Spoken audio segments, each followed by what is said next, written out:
the opening statement and by. Good evening and welcome. This is a regular meeting of the Princeton Planning Board on May 4th, 2023.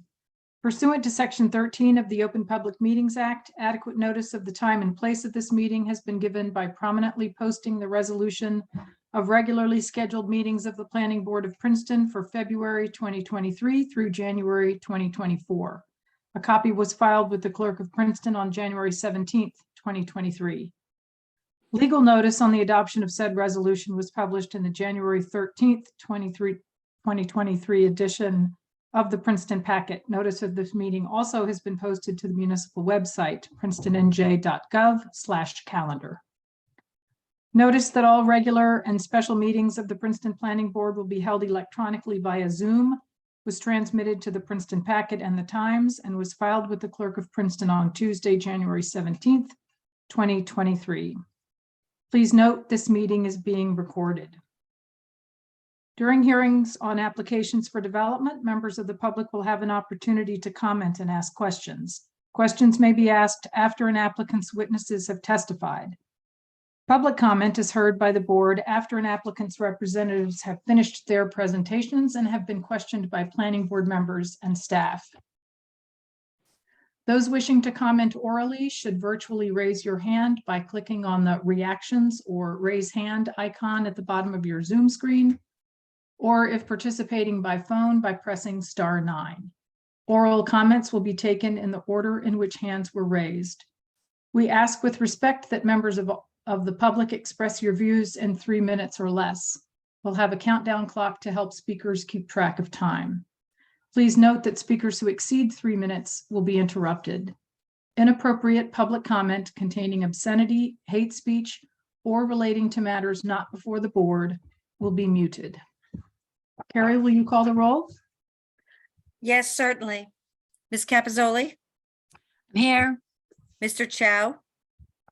Mr. Cohen? Here. Mr. McGowan?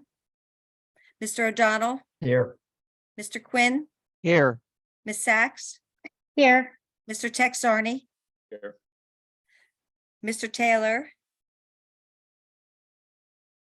Here. Mr. Boddigheimer? Here. Mrs. Wilson? Here. We have a quorum. Thank you. Announcements. Does anybody have announcements? I know that Mr. Lesko will, as he always does, about master plan. So why don't you go first, Justin, and if anybody else has announcements, we'll hear them next. Certainly. Thank you, Madam Chair. So for the master plan, similar announcements to the last couple times. We finished the steering committee meetings, or the subcommittee meetings of the steering committee, the first go around officially today. Most of them were done a week or so ago, but we finally finished a continued conversation today. Those all, I thought, went very well. We got a lot of good information, and we're starting to see the information develop that's eventually going to go into the plan, beginning with the first draft that goes back to those subcommittees of each element. Next up, we'll have the community visioning survey number 2, finalizing the questions on that. I have my weekly call with the consultant tomorrow, and we'll probably finalize that, get that survey all programmed and ready to go online. There's not as much urgency as you might expect. There was, because we are looking to push the open house until September. That way we can do the listening sessions in between with specific groups and gather more information that way too. So it's no longer like we have to get the survey done, get the open house done before Memorial Day, as we were expecting. It now will most likely be after Labor Day. So that's kind of where we stand there. And I think that's about it. Oh, one other thing. We have an extension of the consultant's agenda on the council Monday night. Don't be alarmed by that. It's just a formality, as contracts can only last a year, these types of personal service agreements. So it's not changing the money or anything like that. It's just formally extending it from when it expired. Not to say we won't ask for more money in the future. We're just not doing it right now. No promises. Yeah. Okay. Great. Thank you for that. Any other announcements? Seeing no hands go up, are there any subcommittee reports tonight? Nope. Okay, we have minutes from October 20th, 2022. That was a regular meeting. Any questions or comments or suggested edits to the minutes? And if there are none, maybe someone might move them. I'll move approval. I'll second. Moved by Mr. Quinn, seconded by Mr. O'Donnell. All in favor, please say aye. Aye. Any opposed or abstaining? Administrative Louise, business, I'm- yes. I'm sorry, I'm abstaining because I reviewed the wrong set of minutes, so. Oh, I did- noted. But your comments on the minutes of October 13th will be super helpful, I'm sure. Well, I hope so, although it sounds like we might have already approved them at our last meeting from my email with Carrie, so That is correct. We approved them at the last hearing.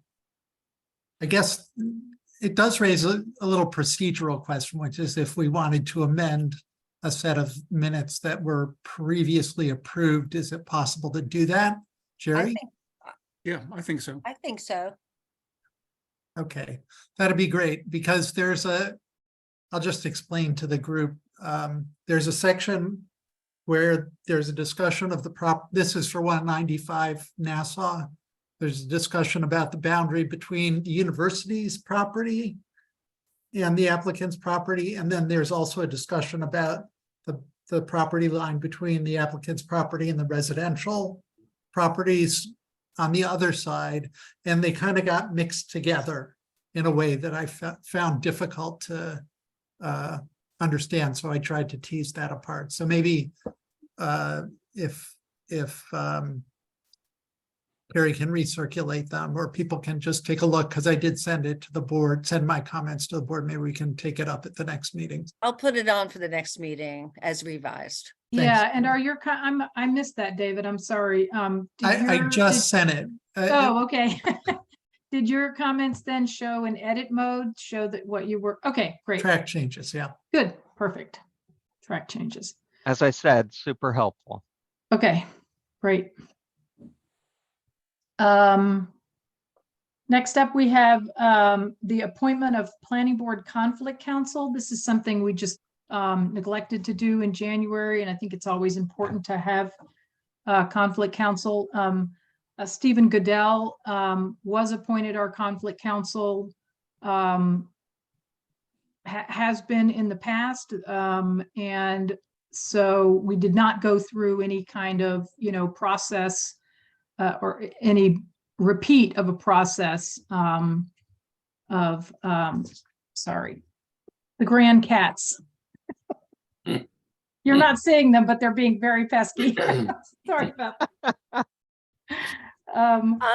Unfortunately, we have to carry this hopefully to the next meeting. We were Oh, hoping okay. that Mr. Goodell would provide us with his cost of services so we can do a formal resolution, but we've yet to hear from him. But he did Oh, accept, okay. so Okay. it All will be right. on next month, the next agenda. Okay, great. That's fine. Next up, we have an application, a hearing from the Hun School of Princeton. This was carried from March 16th of this year. This is preliminary and final major site plan for Poe Dormitory at Edgerstone and Wynot Roads, Block 8203, Lot 1, file number P 2222-288P. Mr. Lesko? Yes, thank you, Madam Chair. I can introduce the Oh, excuse me, application. I'm sorry. I need to defer first to Mr. Mueller about The board- proper notice, et cetera. The board did take, notice was proper. The board did take jurisdiction on March 16th and then carried it to tonight. So no further noticing was necessary. Okay, And the great, board does have jurisdiction. perfect. Thanks. I'm sorry, Justin, go ahead. Sure, not a problem. Jerry, I don't think I was sworn in last time. Okay, if you could raise your right hand. Do you swear or affirm that testimony you're about to give be the truth? I do. So sworn or affirm. I don't think anybody was sworn in last time. We just took jurisdiction. That's correct. Okay, I can introduce the application then and hand it over to the applicants for their presentation before going back for our municipal staff comments. I'm going to share my screen right now to show Google Maps of the site that the chair just mentioned. And it's loading. All right, on my screen, you can see this is the Hunt Schools campus off of 206 and really between Edgerstone and Russell, and then continues on towards the Stony Brook over here. You'll probably remember this property from about a year ago. There was a rezoning of the Linear Mall over here and the Mason House property. One of the reasons stated was so the Hunt School could gain more an increased amount of floor area ratio, as in the E4 zone of the former township, floor area ratio or FAR is calculated on a campus-wide basis. And part of that increase will be used in the application before you tonight. The area that we're looking is this building right here, the existing Poe dormitory, and I will move down to Street View. Let's mark that first slide as exhibit PB1. Thank you, Jerry. Okay. Should this be PB2, the Street View? Yep. Okay, I won't move it. So the application before you is to remove this 2-story Poe dormitory and build a 3-story dormitory in its place that appears to also be called Poe dormitory. So that might get confusing, but I'll try to make it clear, the existing versus the proposed. The new dormitory would be 42 feet tall. So I believe another story on top of this one or greater than this one. Many of the existing trees that you see here will be removed and replaced per the shade tree ordinance. This parking lot over here that I believe is mostly a faculty parking lot will remain as is. A new generator is proposed behind these tennis courts, and this fire lane will be partially relocated. New pathways and courtyards with the new building will also be constructed. I'm not going to go too much into the architecture or the design of the building, as I know the applicant does have renderings and videos that they'll show you. So I probably won't do it service, that those images will. Moving over to the site layout plan, this dining facility that's attached to the current dorm will remain as it is. The parking lot will remain as it is. Ballasted solar arrays will go on top of this new proposed building on about 30% of the roof. There are trees on the campus side of the building that are slated to be kept and preserved. Staff has serious concerns about the feasibility of that. And I think we have separate concerns throughout our reports, but all kind of with the same idea. We want to make sure those trees stay alive and you know, will work with this application. Justin, this slide, that's part of the plan set, correct? This is, yes, this is the site layout plan. Okay, so we don't have to make it an exhibit. No. I will note that this one is dated April 21st, 2023. The applicant worked with our stormwater consultant to move an underground storage tank over here by the tennis courts. So if you looked at the previous plans and you didn't see this, this has been moved over here. Here are some of the courtyards in between as well. The proposed dorm will house 114 student beds in 60 dorm rooms and 12 resident faculty apartments. The faculty apartments are facing towards Edgerstone in the neighborhood, whereas the student dorm rooms are facing interior of the campus. Ultimately, students from the existing, the smaller Poe dorm, as well as the Carter dorm, which is down here along Russell Road, will be housed in this new Poe dorm. So that represents an overall decrease in beds once you add up those two dorms that are going to be consolidated into this one. However, the Carter dorm is not included in the plan, and we're not aware from the application what will go in its place once that dorm is decommissioned. One major concern from staff is that there's no bicycle parking spaces shown. 34 long-term ones and 26 short-term ones are required by our bicycle parking ordinance. And as I mentioned earlier, this property is zoned E4 institutional residential, which you should probably hopefully remember very in depth from about a year ago. There are no variances requested, though the engineering and zoning report did mention one that might be needed based on some discrepancies we saw in the plan that I imagine the applicant will address. It's also not in a historic district. So with that being said, I'll save my comments for later. We also have staff reports and in attendance, Mr. Bridger and Mr. Weissman on engineering and zoning, Mr. Anasike on traffic and pedestrian movement, Mr. Dobromilski on landscape architecture, Mr. Skupian on stormwater management, as well as memos from the PEC, the Shade Tree Commission, and our Department of Emergency and Safety Services. Louise, I suggest that we swear all our professionals in at this point. Agreed. Okay, if everybody that was noted by, by Justin could raise their right hand. Do you swear or affirm that testimony you're about to give will be the truth? I do. Okay, thank you. And Madam Chair, that's all I have for now. Okay, and representing, I thought I saw Mr. DeGrazia earlier. Hi, Chris. Here. Why don't you introduce the application and your expert witnesses? Thank you, Madam Chair. For the record, my name is Christopher DeGrazia from the law firm of Figuery, Drinker, Biddle, and Reith, here on behalf of the applicant, Hunt School of Princeton. Thank you, Mr. Lesko, for the in-depth details. So he usually says exactly what I was planning on saying, so I'll keep this very short.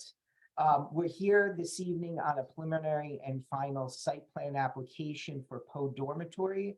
As Mr. Lesko stated, we will be replacing the existing story with a 3-story dormitory. There will be 60 dorm rooms, and as he said, overall, there will be actually a reduction in the number of beds proposed on campus. So the point I just want to make is that there's no increase in student population as a result of this application.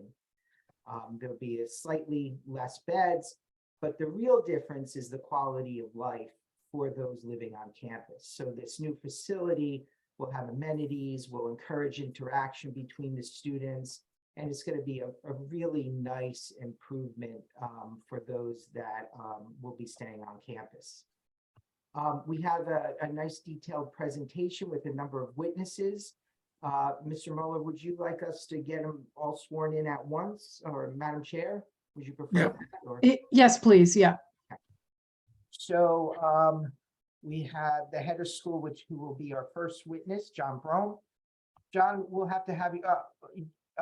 Jerry, do you want to go through the list, or do you want me to just list the names? How would you like me to go through it? Why don't you list the names and then I'll swear everybody in when you Okay. finish. So we have John Brome, the head of school. We have from Clark King Hints, our architect, Stephen Doyle, and John Hatch. We have our project engineer, Ralph Petrella, and we have our construction management, Mark Schultz. We have a couple other witnesses that are possible, depending on if there's questions from the board. I'm sorry, Mr. Schultz is what? Oh, he is our construction management Thank you. manager. Yeah. And Mr. Doyle and Mr. Hatch are both, From Clark King. architects? Yep. I'm sorry? Yes, from Okay. Clark King. And we also have our landscape architect, Jeff Vaughn, on deck if needed. That's correct. Thank you for that. I was going to ask who would field questions about landscape architecture, so thanks. And how do you spell that last name? Vaughn. Thank you. And you know what, Jerry, let's also add Mike Chakowski in case there's some questions for him to field. He's the director of operations at the Hunt School. Okay. Great, thank you. Everybody who was just noted by Chris, if he could raise your right hand. Do you swear or affirm that testimony you're about to give will be the truth? I do. Just want to affirm. Okay. Thank you, Madam Chair. Okay, so to start us off, I'd like to introduce the head of school, John Brome. Thank you, Christopher. Hello, everyone. Thanks for spending time with us tonight. I'm really excited to have you hear about this dorm, and I hope you're as excited about it as we are. Just to explain a little bit about why this project is really vitally important to our institutional health. We were founded as a boarding school back in 1914, and we've lived in this neighborhood with boarders for over a century now. And of course, it's an important part of our identity. It's very important to our culture because it brings us students from 20 different countries, and it brings us disadvantaged kids from Mercer County and around the country who might not be able to have transportation and so forth to attend a school like this. So it's really a big part of who we are. It's also vitally important to our financial health, obviously, because of the revenue that it brings. And I believe that a healthy boarding program for Hun is also very healthy for the neighborhood, because when boarding is under enrolled, that means we have to add additional day students, which brings in more traffic to the neighborhood, brings in parking issues and so forth. But our boarders are not allowed to have cars on campus, and so they're just tucked away. So for all those reasons, to me, it's an extremely important program for us. Our enrollment is down as of the last several years. It's been quite a concern for us. And we actually did a marketing study with an outside consultant to find out why.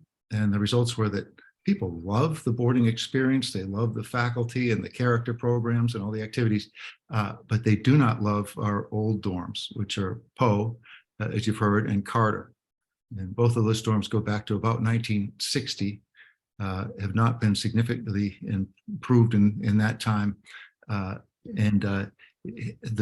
we heard from this marketing study is that the people who are here don't care for it, and the people who come to visit are absolutely repelled by the dorms. And I can tell you that they have all that 1960s inexpensive construction charm, and when we bring people on campus, it's almost embarrassing for them to see it. We showed it to our board of trustees recently, had a tour, and they agreed that this was not a dorm that represented who we are.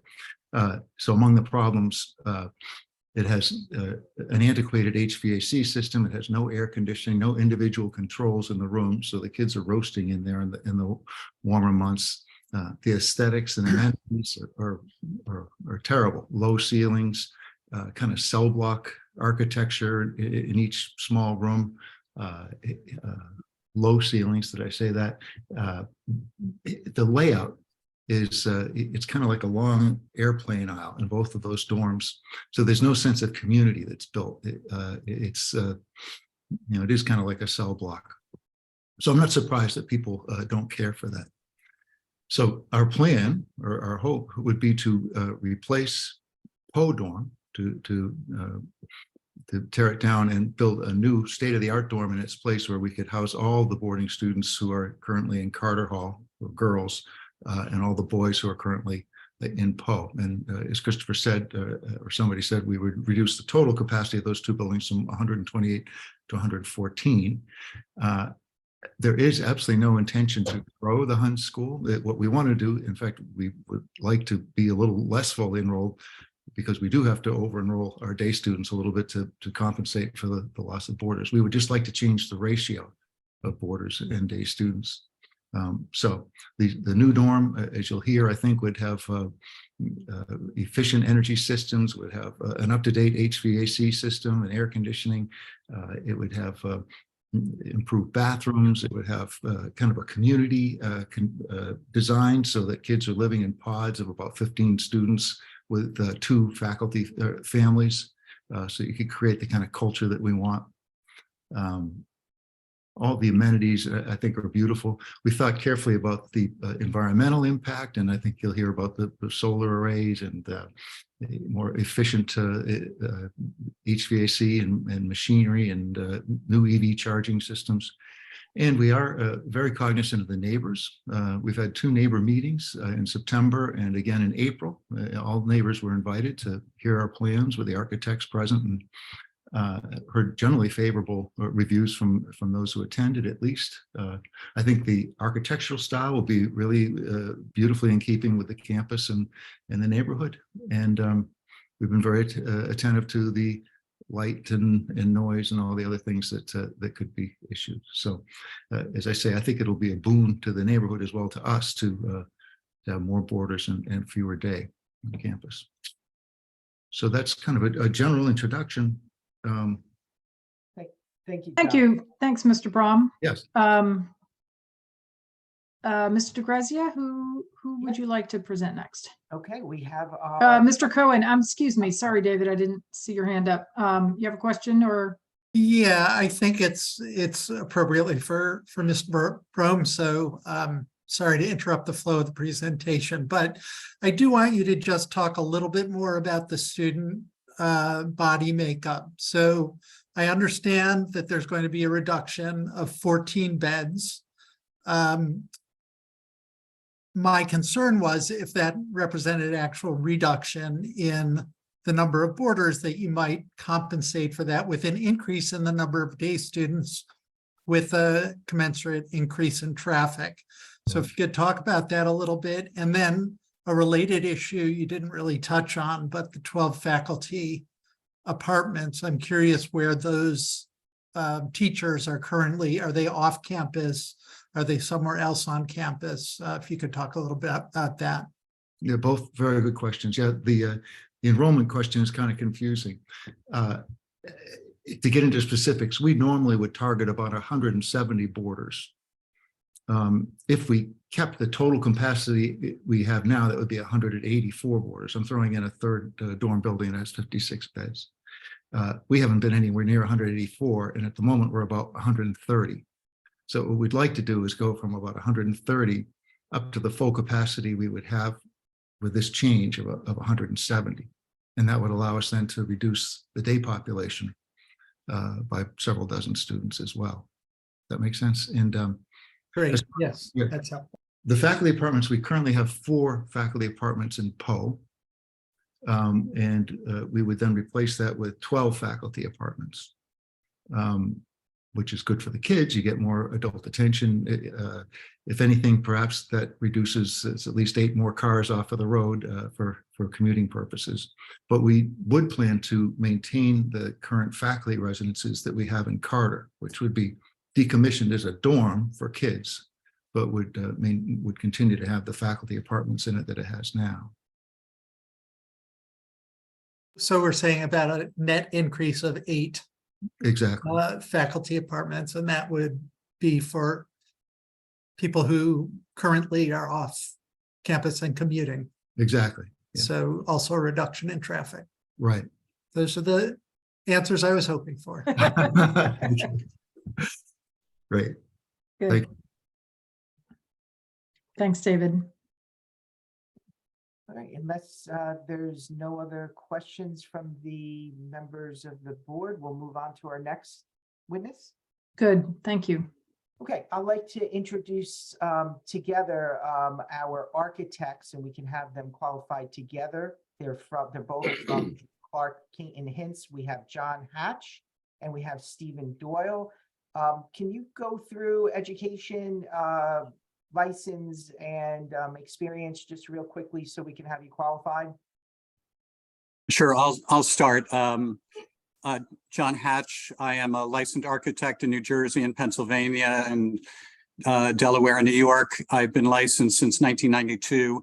I'm a graduate of Princeton as an undergraduate, Princeton University, and University of Virginia School of Architecture. I have a Master of Architecture degree and a certificate in historic preservation from the University of Pennsylvania. I've been practicing for over 35 years. I've consulted with numerous boards and historic preservation commissions and testified before numerous planning boards and zoning boards around the state, including Princeton at some point. We like to. Thank you, Mr. Hatch. We accept your qualifications. Thank you. Thanks. I'd like to have Stephen Doyle qualified, and then we'll go back to the testimony since we're going to have them run into together. So Stephen, can you go through your qualifications as well? Sure thing.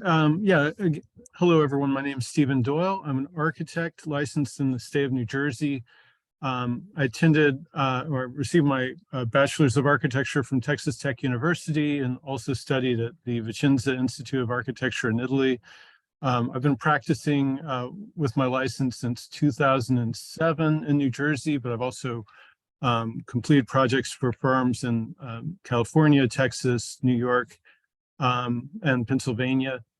Presented to a number of planning boards throughout the state of New Jersey, including Newark, Jersey City, Atlantic City, Trenton, Princeton once before, I believe, for the master plan. And I also served as a planning board vice chair in Trenton for a number of years. Thanks, Mr. Doyle. We accept your qualifications. Thank you. Okay, before we jump into the design, I thought maybe we could focus a little first on the project goals. So if John, can you tell us a little bit about your firm and the project goals to get us started here? Sure.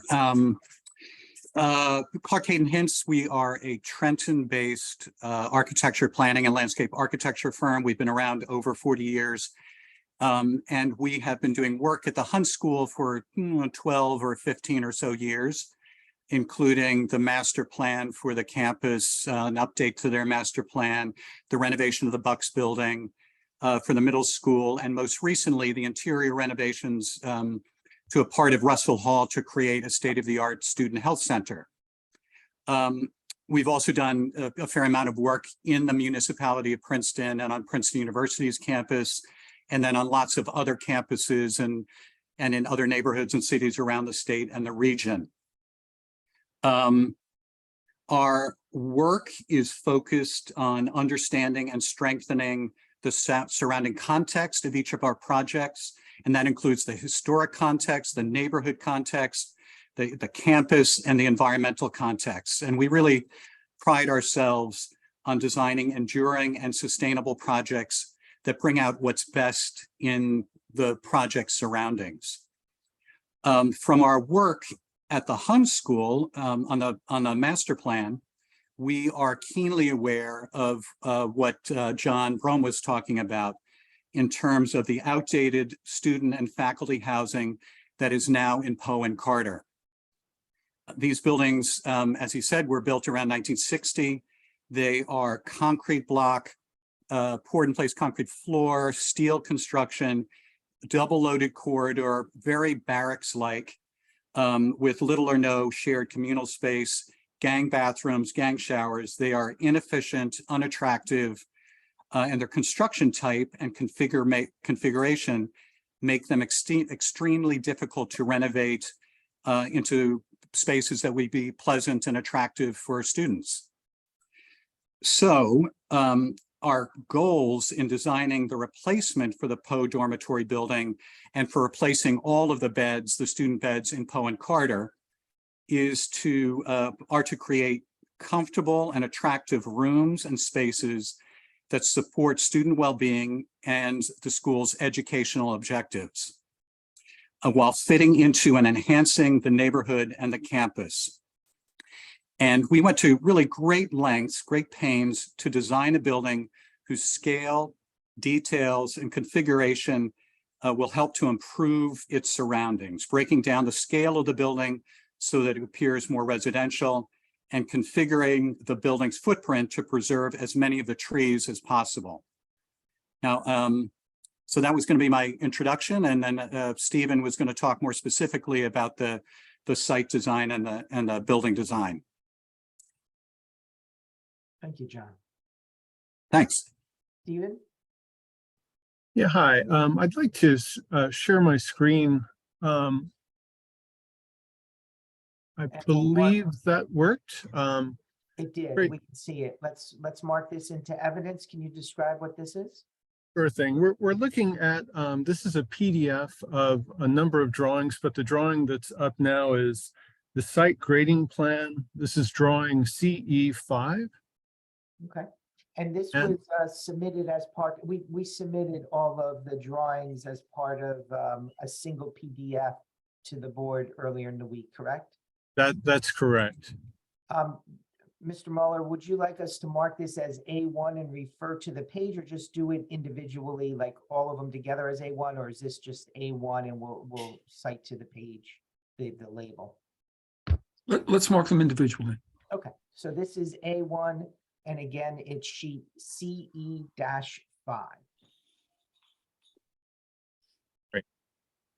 So I think the planning director, Mr. Lesko, had done a very good job of orienting where the project is located.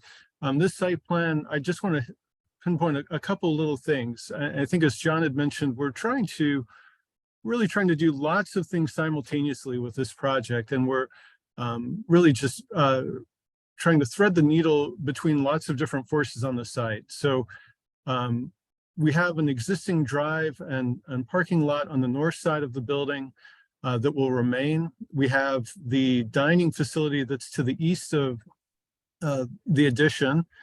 And then on the south side, we have the mall, which with a number of very mature trees and an open space. On the west side of the building, there's a fire access drive, which you see hatched here. And just note that on that upside down T, sort of within the mall, that is actually a planted reinforced strip there. So you don't see that strip. That's an existing condition. And then we also have the tennis courts on the west side of the site. Yeah, I think that this is a site without any backsides. You know, on the north side, we are presenting ourselves to the neighborhood and to the parking area. The west side is very visible also to the neighborhood and to the mall.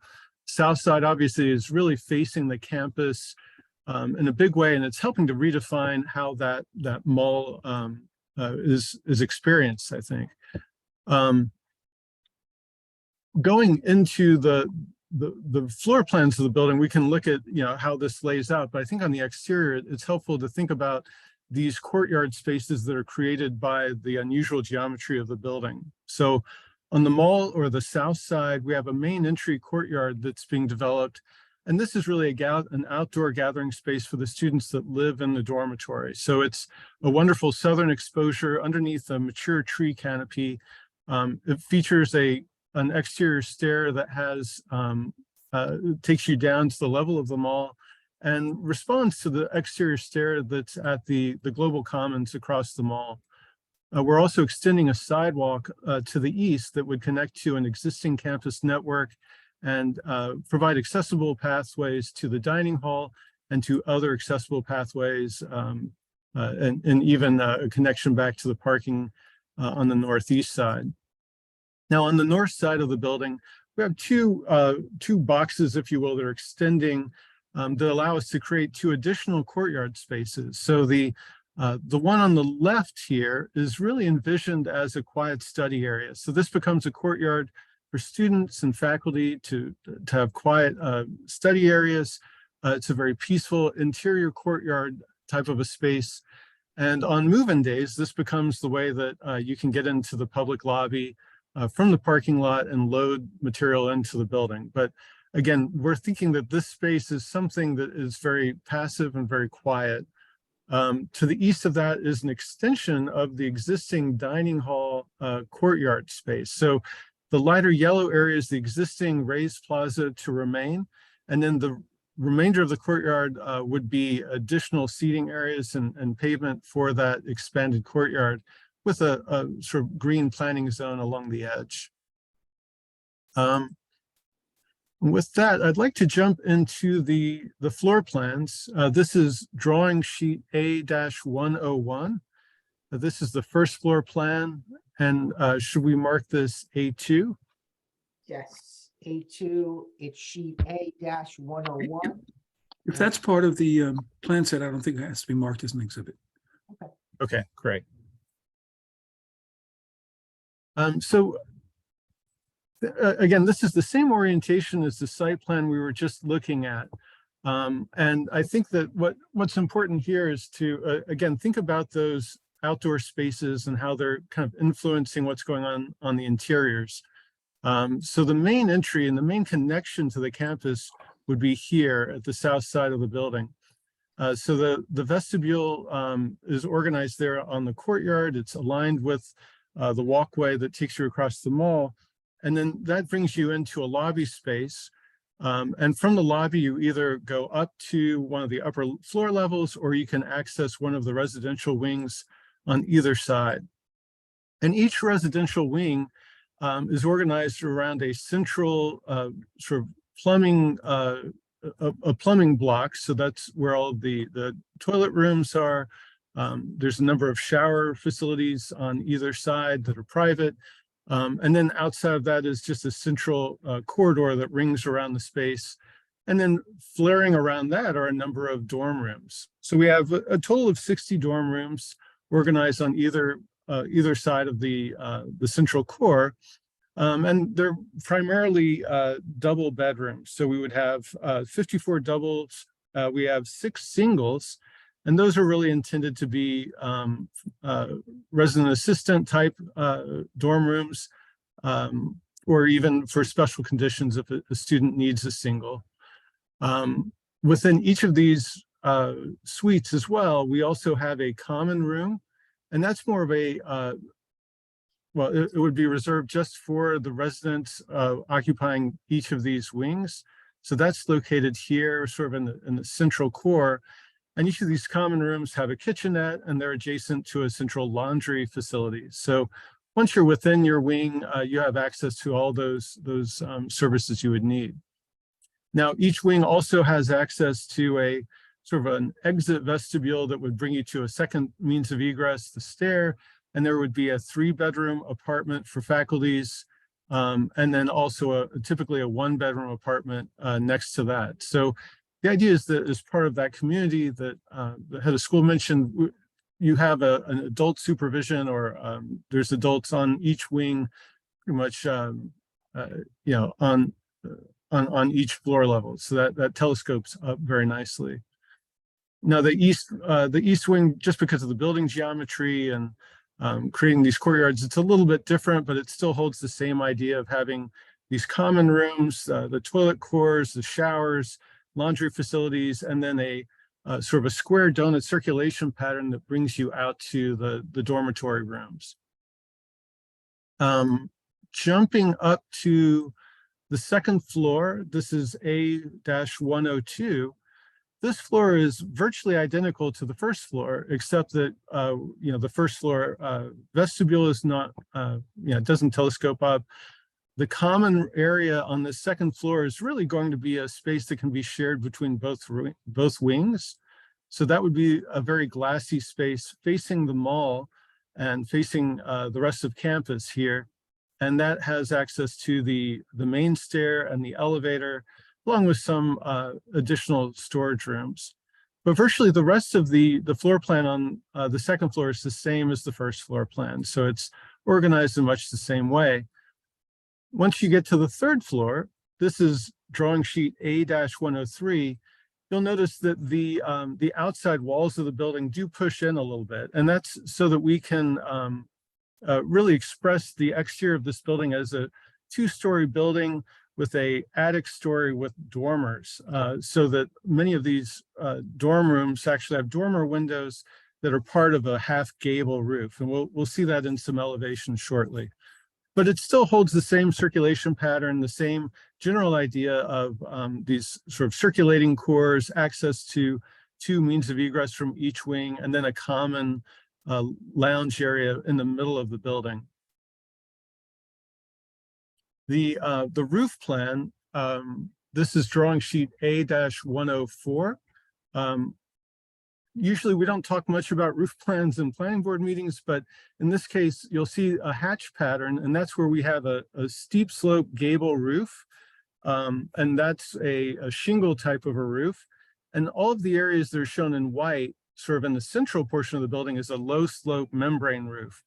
So what we're doing is we're taking a half gable up typically to a parapet that then drops down about 42 inches to the roof surface. And that parapet helps to hide mechanical equipment, condensing units, air handling units, and it also helps to hide the fact that we have a ballasted solar array on the roof. It gives us great surface to provide that kind of a system. We also have roof access hatches and roof drains up here, but we'll see some aerial views to give you a better sense of that. The intention is that the mechanical equipment is not seen from grade or from the neighbors' homes. And I think that the animations and the renderings we'll get to in a moment will help to kind of reinforce that idea. Now for the building elevations, the footprint on the building is somewhat unusual because we're trying to articulate the scale of a dormitory room in the facade. We're really trying to build a scale of the building that is residential in character, that fits well with the campus, but also fits very well within the neighborhood.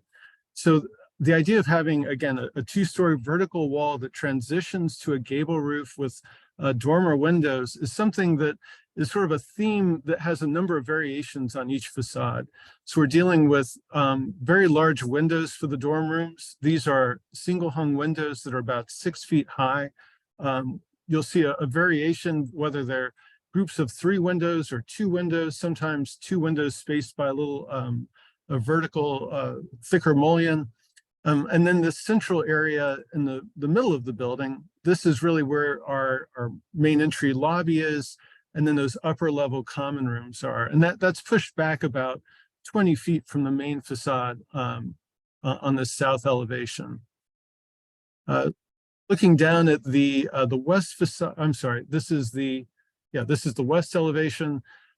This is the elevation facing the tennis courts. Again, this is presenting itself to the public as a 2-story building with that steep slope on the 3rd floor. A number of variety in the window systems and the orientation of the windows. And there's largely a stucco facade with a limestone water table at the base of this. Switching back to the north facade, this is the side facing Edgerstone and the neighborhood. This looks like a very long facade, but if you remember the floor plan, there are 2 wings that project out towards the street. So each of these wings projects out about 40 feet from this back elevation. So it creates these 2 courtyards. This is the main entry courtyard sort of in the center of the screen. And then off to the left, this would be the courtyard formed around the dining hall. So with that, I'd like to jump to an animation because I think that would probably give you a better sense of the project, sort of the massing of the project. I think the flat elevations can be a little bit confusing when looking at this particular building. So hopefully this animation is relatively smooth on Zoom. And we'll mark this as, what are we up to, A2? So what's on the screen now, this is the an animation coming in from the northeast corner, almost like a bird kind of coming down into that dining hall courtyard. So it gives you a sense of that flat roof with a solar array. Again, you can see the way that the gables on that north facade kind of transition into a parapet and then drops down to that flat roof. And as this view kind of descends, we get a sense of the scale with the windows. We have a number of muttons or mullions cut into the windows to break them down into a scale that, again, is very residential in character. We're largely dealing with stucco as the primary facade material, which is a material that's used throughout the campus. But we have introduced a number of these bay windows that project out slightly. And we also have quite a variation in the window orientation. I'll just pause it here. This is at the north entry courtyard. Again, this is meant as a quiet study area. So we have a lot of landscaping at the edges of the courtyard. We have a synthetic turf area, sort of a green carpet in the middle of this courtyard area. And the idea would be to have a number of types of outdoor furniture for students to use the space for, and even for faculty to use that space. And then coming in at the northwest corner, this would have the tennis courts to the right side. You're coming off of the Edgerstone, and the parking lot to remain is off to the left here. This view is just going to take you down that west facade of the building. So we're coming down alongside where the faculty apartments would be here. And then with this little recess at the building, we're transitioning back to where dormitory rooms would be with these sort of double windows side by side. I should have noted the tower here. This is a sort of a way of turning the corner. This is where the single bedrooms are on each floor in an octagonal kind of a room. And it really just helps to turn the corner at the building at a really key location. And then this main entry courtyard at the south side, you'll see the vestibule projecting out. We have a sort of a limestone veneer on the piers and the columns, sort of breaking up those windows. We're introducing a little bit more glass at the main entry lobby, but we're still using that same window system we're using everywhere else. So the grid of windows is that similar 8-inch by 16-inch module. We're just dealing with different colors of stucco and sort of a more glassy finish in that space. And I think the intention at the vestibule entry roof is to have a small green roof there. Now, I'm sorry, this view is coming from the dining hall side. So again, this is the south facade. Dining hall is on the right, and we're just walking towards the main entry along the new pathway. So these are new trees, the smaller trees that are shown here. And then we have some existing, more mature trees that we're trying to save within this area that we'll talk about momentarily. And I think one of the big parts of the connection that we're trying to make on this campus is across the mall, making a sort of a step connection down that responds to where the rest of the academic portion of the campus would be and where the students are going to have a natural desire line to cut across that mall. So that's part of the reason why that stair is located where it is currently. I'm going to skip through the flat renderings for now because these are pretty much what we had shown on the animation. And I'm going to jump into the landscape plan. This is L100.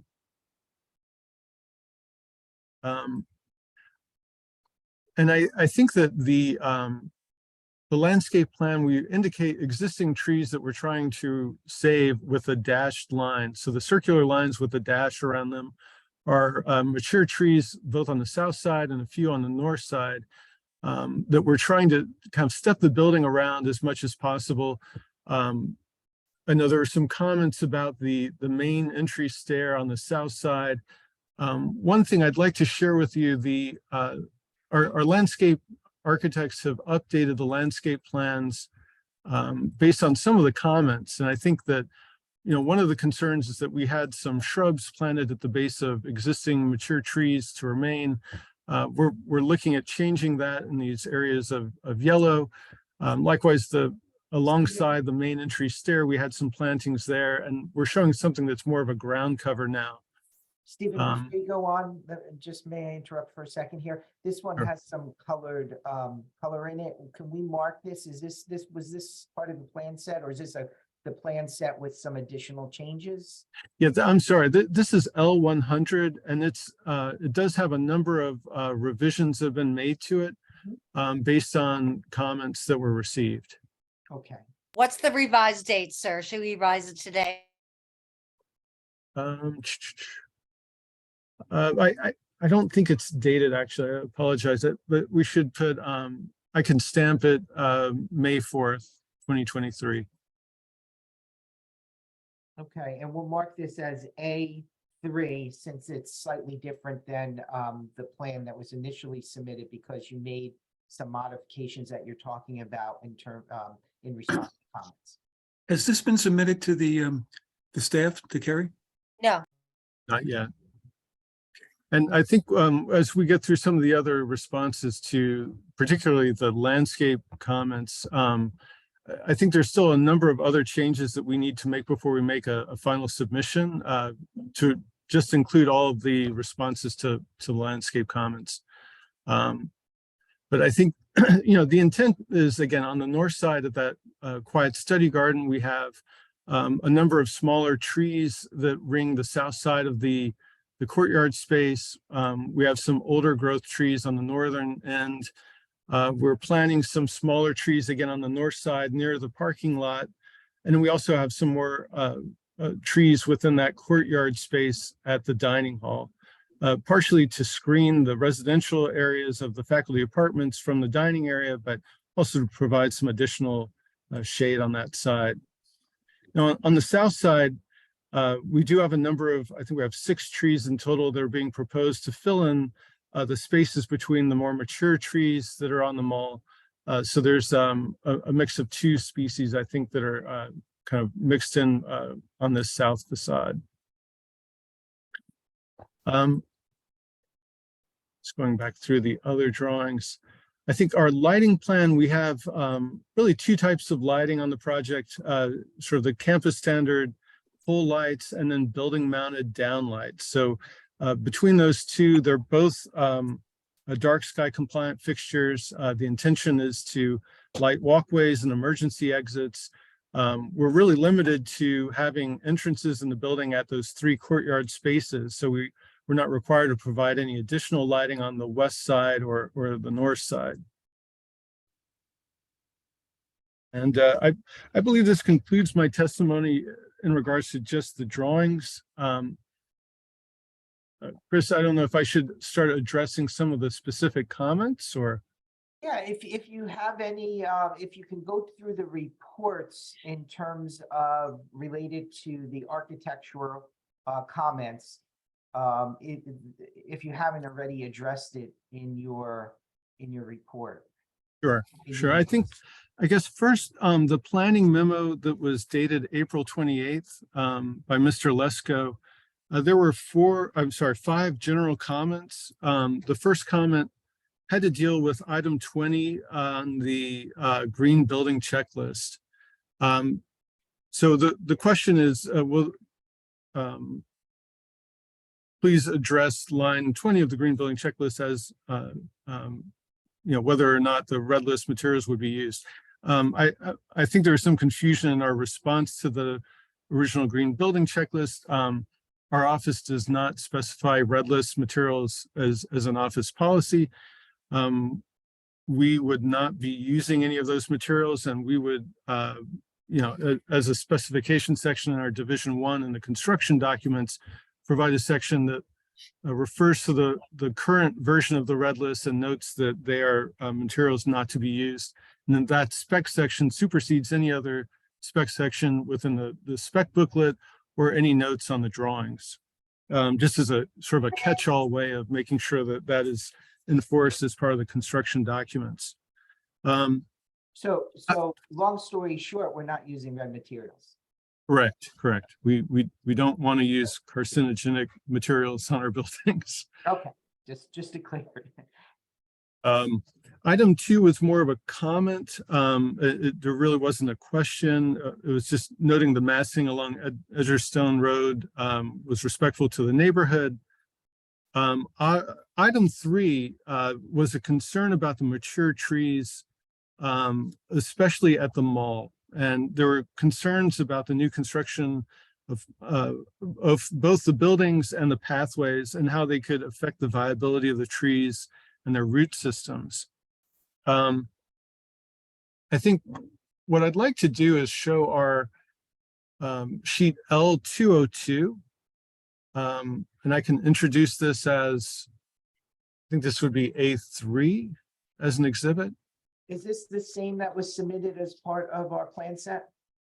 No, this is in addition to that. Oh, okay. This Unfortunately. would be A4. A4. Yep. And what's the sheet number again? L202? L202. So this drawing really refers back to our tree protection zone and the way that we define the zone, and also the way that we provide a number of requirements for the contractor to follow during excavations and ways of protecting the existing trees to remain. So, this diagram indicates a fence at the drip line of the tree, but then there's also a root zone level of protection outside of that. So when this is closest to the building, we have a building access construction zone with a 12-inch layer of mulch. sort of a geogrid below that, and then also a matting on top of the mulch. Again, just to provide some cushion on top of the root system. On the opposite side of that is what we call a limited use construction zone. So again, it's a 8-inch mulch layer with another geogrid underneath it, just to provide additional protection to that root zone. And the idea there is that this is a zone that we can try to control with the contractor to make sure that there's not vehicular traffic over the roots sort of on that right side. And I think we like to submit this to the board just because there's a number of tree protection notes and requirements as part of the project specifications that would require an arborist to be on site when excavations happen. There would be a pre-excavation meeting with an arborist on site just to go through what's required. And then there's a number of requirements during excavation and during the construction process that need to be adhered by. Everything from root pruning to maintenance during construction to cleanup, and also some proposed mitigation for any damage that happens to plants to remain. There's also some level of remedial work indicated. So I think all of these kind of go towards our basic tree protection requirements. With that said, I understand the concern about some of the pathways. Jumping back to the site plan, the pathway to the dining hall, we've tried to locate at the midpoint between the existing trees. So we've tried to keep that walkway really as equidistant as possible from those existing root systems. And then the pathway that takes you down to the stairs into the mall, initially this was located to be at the center point of the entry doors from the building. And the stair that leads down is designed to be a reinforced concrete self-spanning stair so that we can bridge over the root system sort of at that midpoint. And then the turn down edge of that reinforced slab is at the base and the top of the stair, which is sort of at the far points from the center point of the trees. With that said, I think that as we open this up, and there's going to be some level of flexibility in shifting this over possibly to the west to try to avoid any roots that we need to. And I think that that's something that we will certainly be looking at even in pre-construction meetings and making sure that we're flexible with. I think on the north side, we have there were some other concerns about utility runs, especially on this zone just north of the building. And I think in that zone, we had graphically shown with our site utility plans, a number of utilities that were spaced 2 or 3 feet apart from each other. I think the intention there is that we're going to try to bundle those as closely together as possible and keep those as far away from the existing trees to remain as possible as well. And again, before any of those excavations take place, we'll be meeting with an arborist on staff to go through the protection requirements and specifications. Sorry to interrupt, Mr. Doyle. When you were talking about the stair down to the mall, I think you said that there was some consideration of maybe shifting it a little, and I think you said to the west, but I think that's actually at the north. At least you talked about the north facade of the building being on the left-hand side, right? Oh, yeah, it's funny. The north is kind of at a diagonal on these plans, unfortunately. So I typically think of south as being down on the page, plan south, I guess. So yeah, in terms of thinking of where that could shift, I guess my suggestion is that we may be able to shift that a little bit to the left on these plans. Again, just to try to thread the needle between those 2 trees as much as possible. I also think the final width of that stair may have some flexibility depending on where we find the roots for both of those trees. And I think there's some additional comments about landscaping, so we can either bring Jeff in, but I'd like to, and we may need to revisit this as well, but I think the fourth comment has to deal with the decommissioning of Carter. I think the intention is that Carter, the dormitory rooms for students would be no longer used. So there wouldn't be dormitory students at Carter, but the faculty apartments would continue to be used in that space. And then item number 5 also had a question about the metal, well, the potential to use metal roofing on the gable roofs rather than using an asphalt shingle roof. I think one of the things we've been looking at on the project is just how do we fit with the adjacent buildings on campus. And I'm trying to pause it here because you can see a little bit of the Global Commons off in the distance. And again, that's a stucco building with an asphalt shingle roof. Most of the buildings on campus, I would say, have shingle roofs. There really isn't any metal on campus other than a loading dock for Russell Hall that's on the Edgerstone side. Likewise, in the community, in the neighborhood, there's very limited use of metal roofs. It's largely shingle roofs. If anything, there were a couple of bay windows that had metal roofs on them. So I think our consideration for that finish is really just to have an architectural fit, number one, but we're also using an asphalt shingle that has a 30-year warranty for the roofing system. So it's a very long-term shingle, very high-performance shingle, and the intention is that this is a roof that's going to last the school a very long time. I think the other consideration, and this is kind of an unusual one, but as a dormitory with dorm rooms directly underneath the gables, the metal roofing, even with a very strong level of insulation underneath the roofing, it still transmits a lot of noise during rainstorms. And sort of that acoustical comfort for the building was a consideration in selecting an asphalt shingle as well. So I think those were the 5 comments on the planning memo. I'd like to, Mr. Doyle, just Sure. one more question, as long as you have this view up.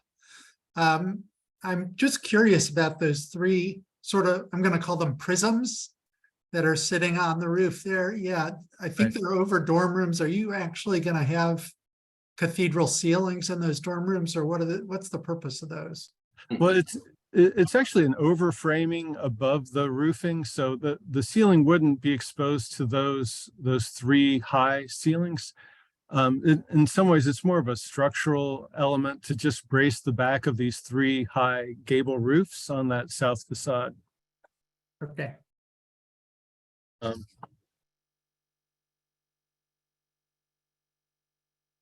So I think going back to the engineering and zoning report that was dated April 24th, 2023. I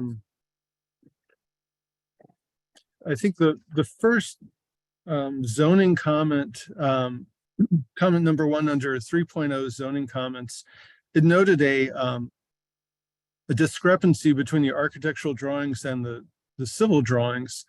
Civil drawings indicated a top of structure elevation of 213.4, and the architectural drawings indicated a elevation mark of 212.3.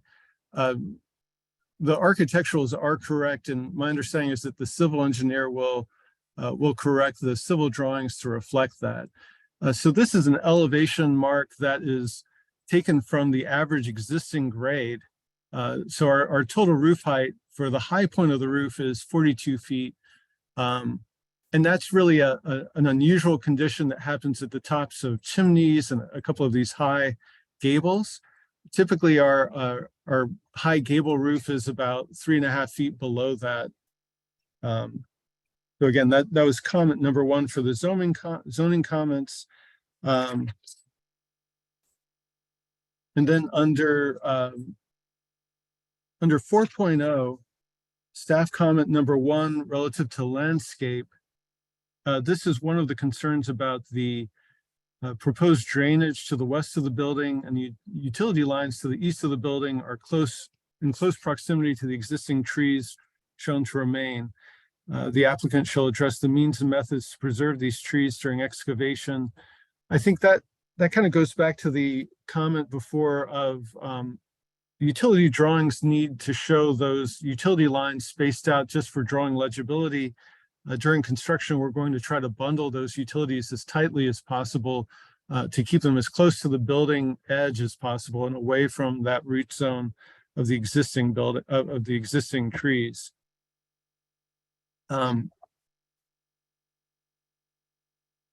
There's a question number 1 relative to the lighting. The applicant should provide testimony as to the hours of operation of the outdoor lighting. And that has to deal with, again, the pole lights, the standard pole lights, and then the building mounted lights. I believe that those are set up on a clock system so that they would be, operating just at nighttime, and they would either be on a clock or a light cell, so that once the daylight comes up, they would be switched off. So does that mean they would be on all night?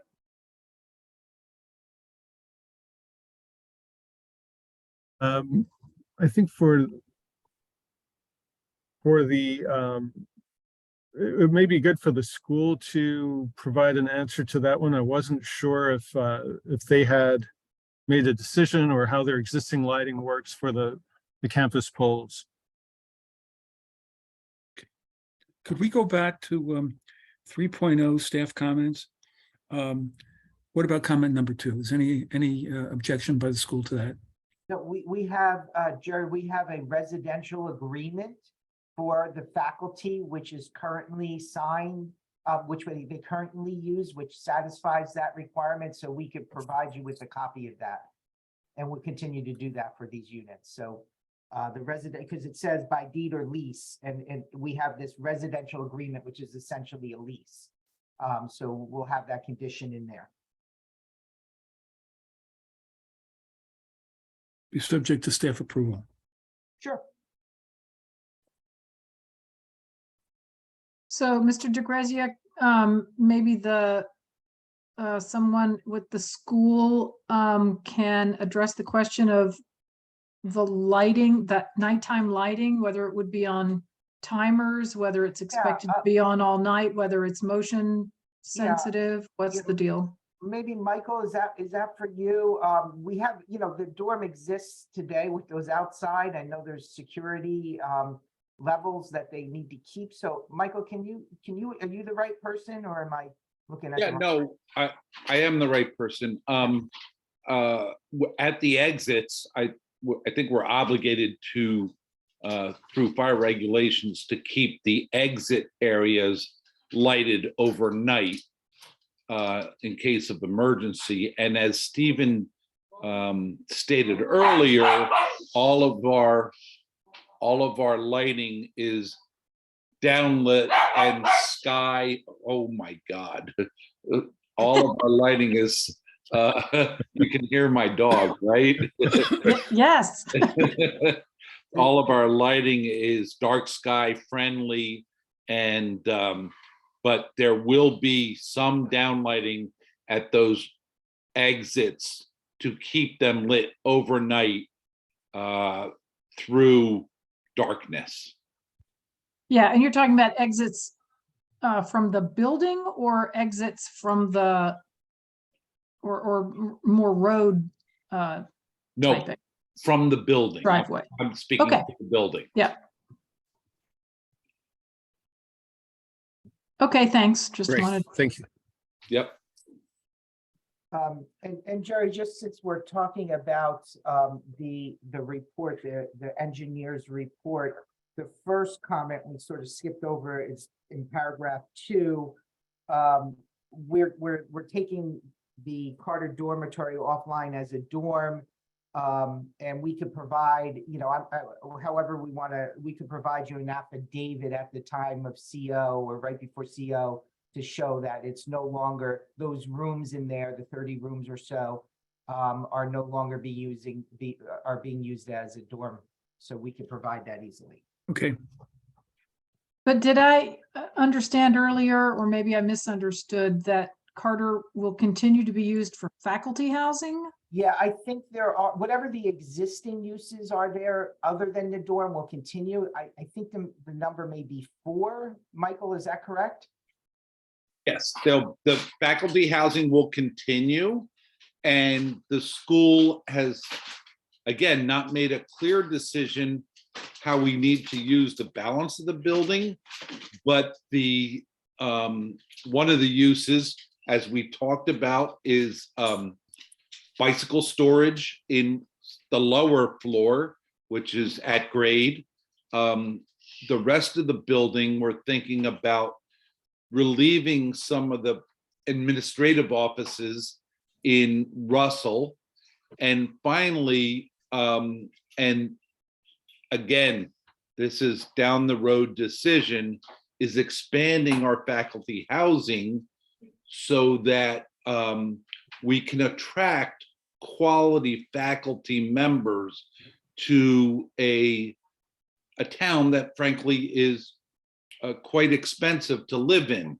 And if we can offer them faculty housing and modify that going in the future, of course, permitting and doing all the proper regulatory stuff, we think we can do that. But again, we have not been able to ascertain how we want to use it in the future yet.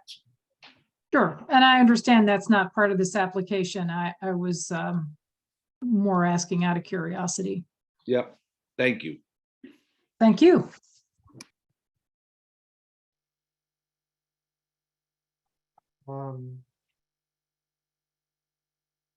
The other comments, oh, well, I guess,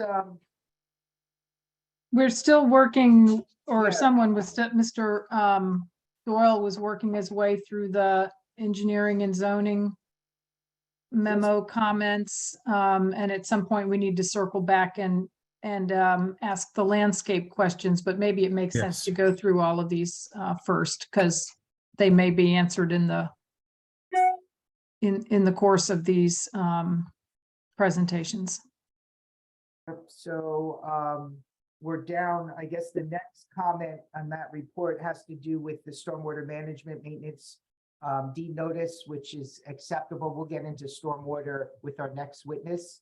And he'll go through that, but clearly the condition there is acceptable to the applicant. And I think the next comment has to do with bike parking. And I could just kind of address that, or at least talk about it very quickly here. I think this is a different type of campus than what the ordinance was originally drafted for. This is unlike a regular high school where you're pulling from people in the immediately surrounding. So you're not having a huge amount of students either have the option of riding from their homes to the school. Also, it's not a thing, biking in the campus and on, Russell Road and around Edgerstone is not necessarily something that the school would like to see promoted. So, the Edgerstone is very narrow. There's no sidewalks there, but certainly no paths through that area. So it's not something, it's something that's sort of almost discouraged. You also don't have a campus where you are going and biking across campus. It's small. It's a walkable campus. People are not going from their dorms, jumping on a bike, going 100 or 200 feet and then parking the bike. And they're just walking. So the needs of the campus are very different. We could meet the ordinance requirements, I think, and Michael, you could confirm this for testimony on the record, but I think we have something like 54 total spaces at the time. And I think the calculation is 60. Those 54 spaces are just over 50%, a little more than 50% are being used right now based on a survey that Michael did. So we have a lot of capacity already. But certainly if the board would like us to sort of meet the letter, we could, like Michael was just saying, convert 1 or 2 of the rooms in Carter Dorm to long-term storage. I will say that there is currently weather protected storage about 80 or 100 feet in this area where there is a shed. And based on his survey, the shed fits about 28 spaces and the occupancy is about 19. So there's also sufficient room in the shed where we don't necessarily need any additional long-term or covered or weatherproof parking. But we're certainly amenable to creating that space inside the building.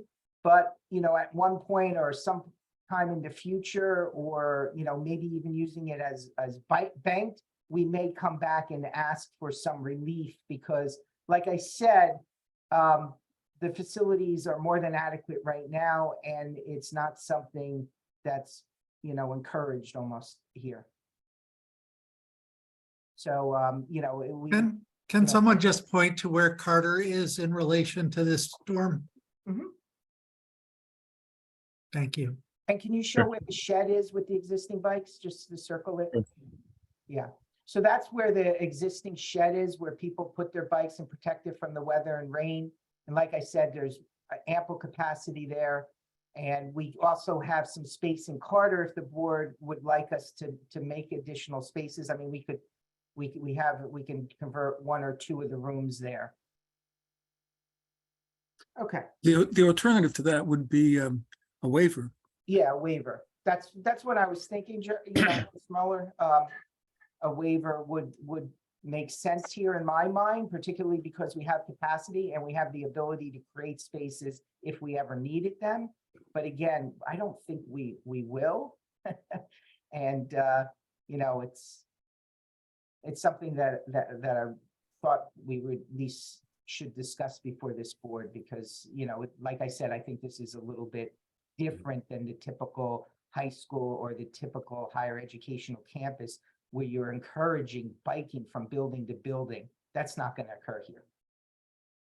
Well, I assume you'd encourage bike commuting from by students and faculty and staff. I take you at your word that it's only half used now, but it would, you know, the bike storage and bike facilities would be for, you know, broader.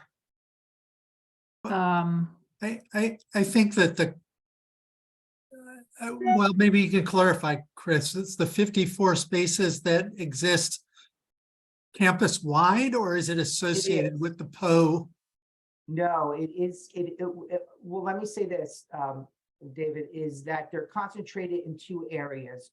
One is concentrated up by the PO dorms and faculty residence.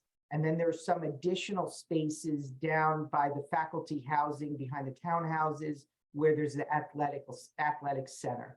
So you have a cluster up here and then you have a cluster down there. And I was giving you the total numbers. But even down there, there's a total of like 16 spaces. There's 4 in one rack and 6 in the other. And up by here where Carter and Global Commons is, there's an outdoor rack that can fit like 9 to 11 bikes, and there's 0 in it today. So no one's using the outside biking racks in this area. The shed, however, is being used. And like I said, there's 19 bikes in there as of earlier this week and 28 spaces. Could I get a clarification? Oh, I'm sorry, Louise, go ahead. no, you go ahead, Mr. Mueller, and then Zenon Zarni. Just wanted the clarification on the question of bicycle commuting. At least my understanding of David, Christopher, what you were saying is that's discouraged by the school because the local streets are really not designed for bicycle parking, for bicycle. Yeah, yes, commuting. that, and also the students come from all over. I mean, we're talking 40 countries, many different towns. You know, there's not, you know, like when you have a local high school, that's pulling a lot of the students directly from the community. There are students from the community here, of course, but it's not the same type of, you know, surrounding neighborhoods where you're just, you know, either walking or biking. These are much further out, you know, farther away and wider spread. So, Mr. Texarney, or I see Mr. Weissman's hand is up as well, and also Mr. Cohen, but Zenon, are you going to speak to bicycles? Yeah. I just was curious. I mean, do the students go into town? I can imagine that, you know, they might want to ride their bikes to town, especially with electric bikes, would make it probably much easier to get to town from on. And I think that, you know, even though there's probably a limited amount of students that live in the direct neighborhood, but I would think that that should be encouraged, even though, I mean, those streets are fairly calm. So Yeah, you for know, whatever students that are there. So we can have either John or Michael address that? yeah, let me address it. We don't actively discourage bike commuting. I think I bike myself in this neighborhood, and it isn't necessarily the safest place. There are no sidewalks, there are a lot of twists and turns and fairly narrow roads, and some drivers that might not be the most cautious in the world. And 206 is not all that great either in some ways. So, but I think that most people refrain on their own. And what was the other question you asked? Oh, if kids do go into town. Well, there's a bike path. Oh, there's a path that goes all the way. Once into you get town. to 206, there is that sidewalk bike path thing. Yeah. But so kids do, and they generally walk. Long walk. Yeah. Okay, Mr. Weissman and then Mr. Cohen. Just a technical clarification. Thank you, Madam Chair. This would be a variance, not a design waiver. It is in the zoning section of the code, but just a clarification to make. Okay, Thank you, great. thank you, Dave, Dan. David? Yeah, I mean, I think I just want to reinforce what Zenon was saying a little bit. I was going to ask the same question about kids going into town. And I do think that these streets are pretty calm.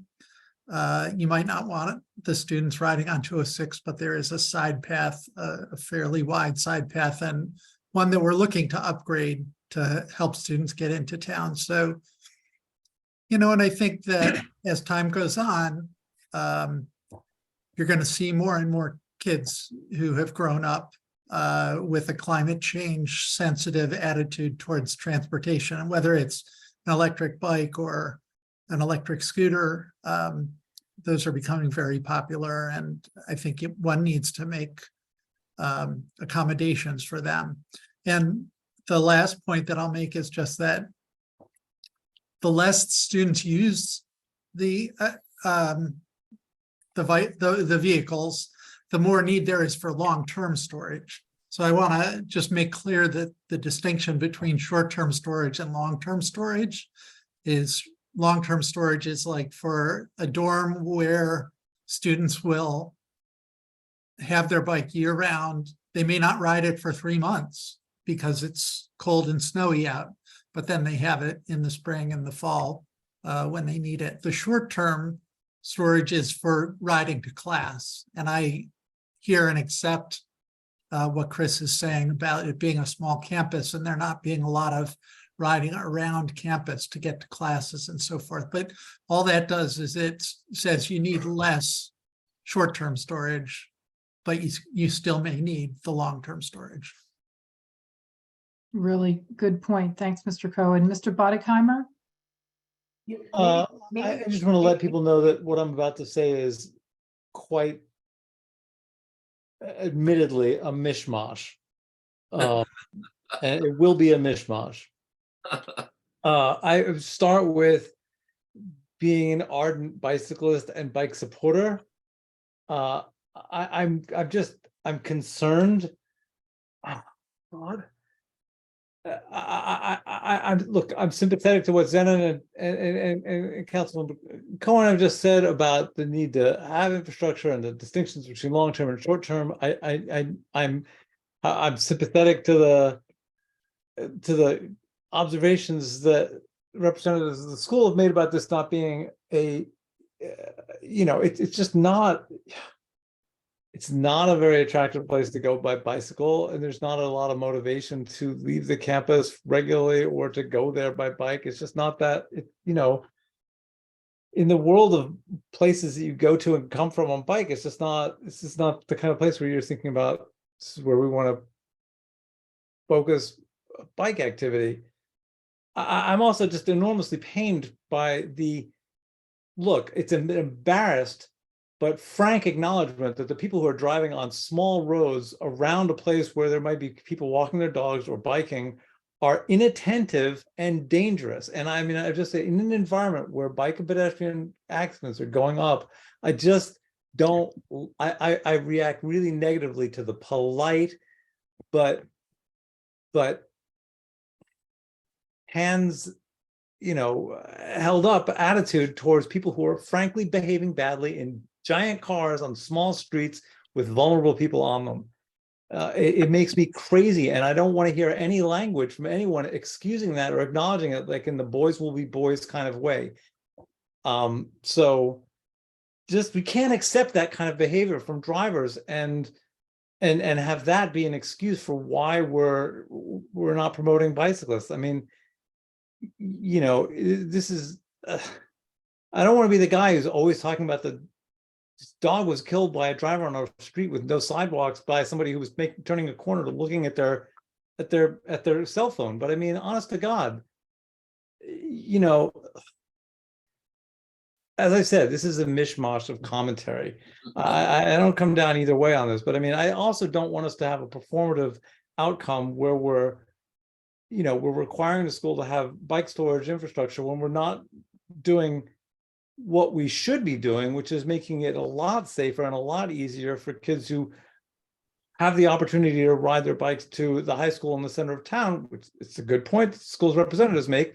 That's a place where there's a lot more latent demand and where we're not doing anywhere near enough to encourage bike access, because we're permitting everybody to drive their cars and their kids there and making it hazardous for anyone to want to bike there. So anyway, I don't come down on any side on this one. I just had to say those things. So now I have to apologize for all that ranting. No, you don't have to apologize. Thank you. It is, it is a difficult issue. I personally come down on the side of, we need to accommodate bikes and we need to be much more attentive to doing so safely everywhere. Anyway, that's my 2 cents. Mr. Quinn and then Mr. Lesko. I think Mr. Lesko was before me, but. Oh, sorry about that, you're right, he was, Mr. Lesko. I won't take it personally. And then Mr. Quinn. Thank you, Madam Chair. I would just like to note, going the other direction down Edgerstone, there is a bike path or a path that takes you to Greenway Meadows. From there, you could go through the new traffic circle to the Johnson Park trolley line. So there are some, off-street bike paths over here, separated from cars, and there are also places to go to on those paths. And going the other direction as well, Justin, I will say, in fact, there's an event honoring the installation of a plaque honoring Helmut Schwab, I think, for a footbridge that was put over Stony Brook, thanks to his efforts, but it's along an off-road path that connects to the Huntsville. So you can ride in both directions off-road. And isn't the Edgerstone on that 10-mile education loop as well? I think so. The Blake Boulevard loop.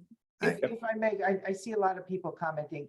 We don't have an objection to providing some additional spaces in Carter for protection of for potential future use of bikes. So like we said, we have some available space there. We don't have a design for that building.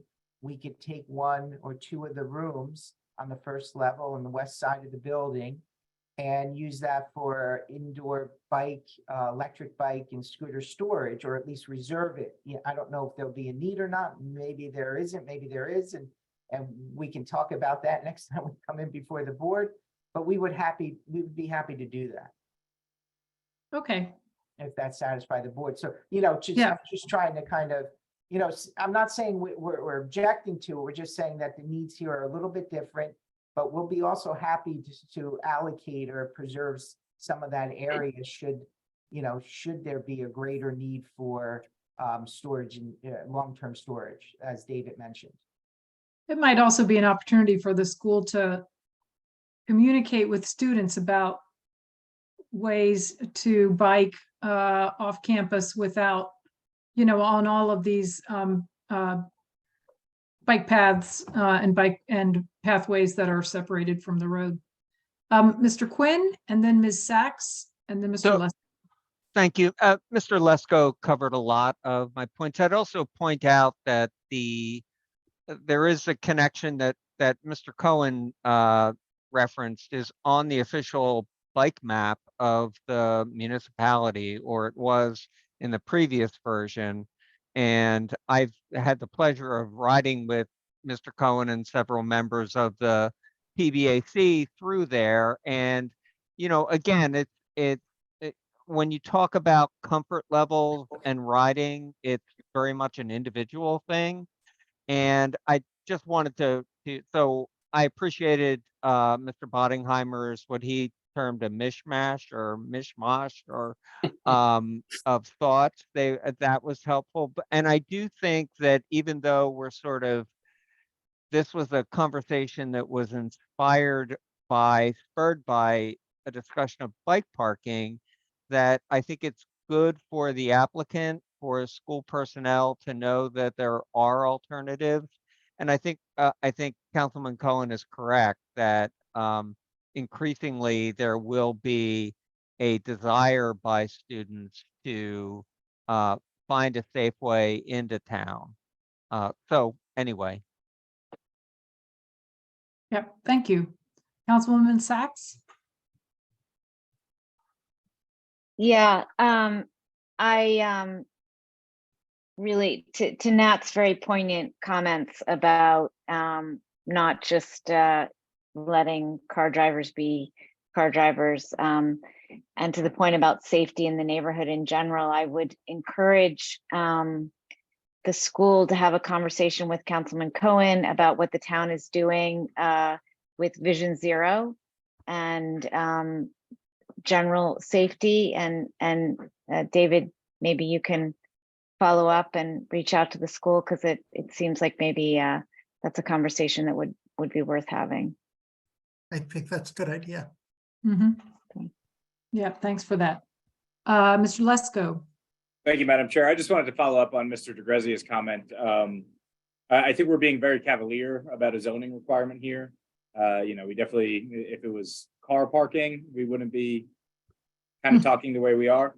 So I guess I just wanted to follow up and see, will the applicant be seeking the variance, or will they be providing the 34 long-term and 26 short-term bicycle spaces as the ordinance lays out?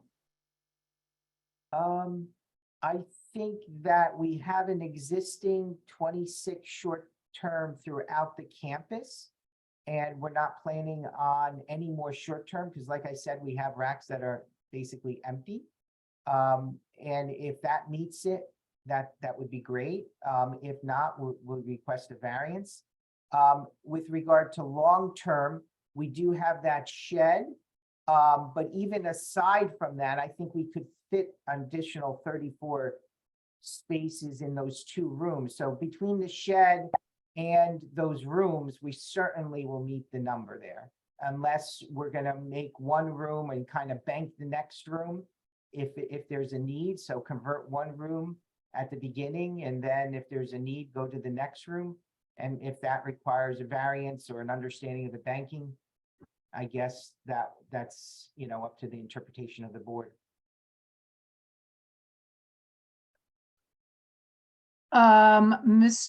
Did that answer your question, Mr. Lesko? I think it did. I think I would need to defer to the zoning officer. I'm to still a see. little confused, to tell you the truth. I didn't really, I mean, That's why I think raised, what you were saying is, yes, Mr. DeGrazio, you still are Well, going to seek variances in Well, spite of the boards encouraging you obliquely not to. right, But I let me mean, say would it you be different- clear about that? Yeah, let me say it differently. I think we meet the numbers, right? The outside ones are, I'm also including ones that are in other locations. And if we could include those, then we meet the numbers. If we can't include those, then we'll seek a variance. Or we could add some outdoor additional spaces in the area, but there's really no need if the current racks are not being utilized.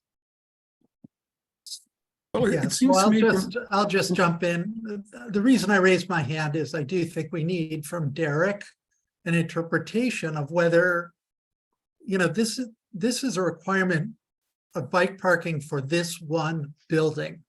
And Chris is talking about the campus-wide bike parking that's available. So my guess is that the campus-wide existing parking does not meet the requirements for this building. But I leave it to Derek to make that determination as the zoning officer.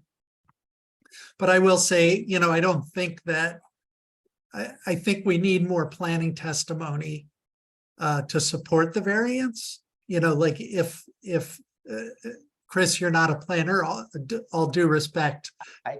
You know, and the basis for granting a variance on this has to be based on a strict rationale of how you grant variances. Yeah. Mr. Bridger, would you care to? Thank you, Madam interpret? Chair. Yeah. Thank you. Yeah, I mean, I think they either provide the required number of long-term spaces for the new construction or request a variance and provide the adequate planning testimony. I think you know, they say it's a unique situation, but things can change as time goes on. Hopefully there will be less cars and alternate means of transportation where bikes can become more prevalent. So I think the applicant should consider providing the spaces if they can. And Derek, I think you would agree with what David said. That Yes, sir. Yeah. Mr. Brom? Yes, I don't want to foreclose comments by Mr. DeGrazia. I think we do have the interior spaces that would meet the requirements, and unless I'm missing an obstacle as far as the school goes, we would be happy to add the outside temporary spaces to meet the requirements without a variance. But am I missing? Thank you for that. Yeah. Chris, is there a restriction or something that I'm not? No. I think we're sort of saying the same thing, and the outside spaces, I guess we'll have to take a look at that number. So to be clear, in order to meet the long-term parking, we will provide, Michael, can you confirm this for me? 34 spaces within the 2 rooms in Carter. Is that our plan? 2 rooms in Carter will definitely accommodate 34 bicycles. Yes. Okay. So we're clear on that. So we got long-term parking in Carter, 2 rooms, west side, meeting the 34 requirement. Then there is a requirement for 26 short-term. In that area, and used mostly by the faculty and the students in that dorm, there's a shed, which I was originally talking about as long-term, but if that can qualify as being sort of outside, easy access, short-term, then we would have a total of, in the area, Let me just look at the numbers here. That's 28 spaces right there alone in the shed, the bike shed. And then there's between Carter and Global Commons, another bike rack of 10. So that gets you to something like 39 outdoor spaces, even though one section is shielded from weather. So if Right. that meets the short-term requirement, I believe we don't need a variance. Is that your interpretation as well, Mr. Bridger? I'm checking the ordinance right now, excuse me. Okay, Thank you, Madam Chair. And then the other spaces that I didn't reference would be down by the athletic center and the townhouses down there. Those I'm not talking about. That's an additional 6 spaces and another 10 spaces on the 2 racks down there, I would believe. Michael, did I get all the numbers correct? You did, and so I'll just await Derek's reading and comment after his. I think it's something that staff can work out with the applicant. We might want to just look at the whole campus and see where some sites can be worked in near the buildings, and especially the new building, if there's areas where short-term parking could be near the entrances, if it's possible, if that's agreeable to the applicant. So I believe looking at the site plan, which is up right now, I guess shared by Stephen, we can definitely find outdoor spaces to accommodate that number of short-term bicycle parking spaces. okay, thank you.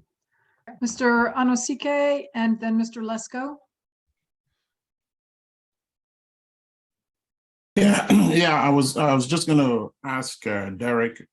I thought there was some kind of there is a distance limitation to the entrance where you have to place the bike storage. It's not just anywhere you want to put it. It has to be at least 50 feet to an entrance. I think that's the stipulation in there, right? I'm checking again. That's why I thought we could, instead of wasting the board's time here, there seems to be sufficient space near the entrances that we could work this out with the applicant. Such so- that it meets the ordinance requirements. Okay, I'm going to keep looking for more definitive information, but I think we reached a consensus that we can provide the short and long, or the applicant can provide the short and long-term parking, and we can work out the details with the engineering staff and the applicant in compliance review. I think that's a good solution, and I have confidence that Mr. Bridger will be able to work it out with the applicant. yeah, agreed. I'm really counting on Dan, but no. Just kidding. All right. Thanks. Okay, moving on from the bike comment. So the last section has to do with utility services. Yeah. There's a couple of comments there. We're aware of the sewer connection fee. We have the details of the proposed generator, and we can share those. The booster pump was something that we did not believe that it was substandard hydrant flow, and we would defer to the fire marshal on that determination. It wasn't needed for Global Commons. We think that it's not needed in this particular instance, but again, it would be the fire marshal that we would defer to. And then the last comments would be the staff comments at the end, which talk about the other outside agency approvals, which of course makes sense to us. And the cost estimate for site improvements, et cetera. Of course, of course. Mhm.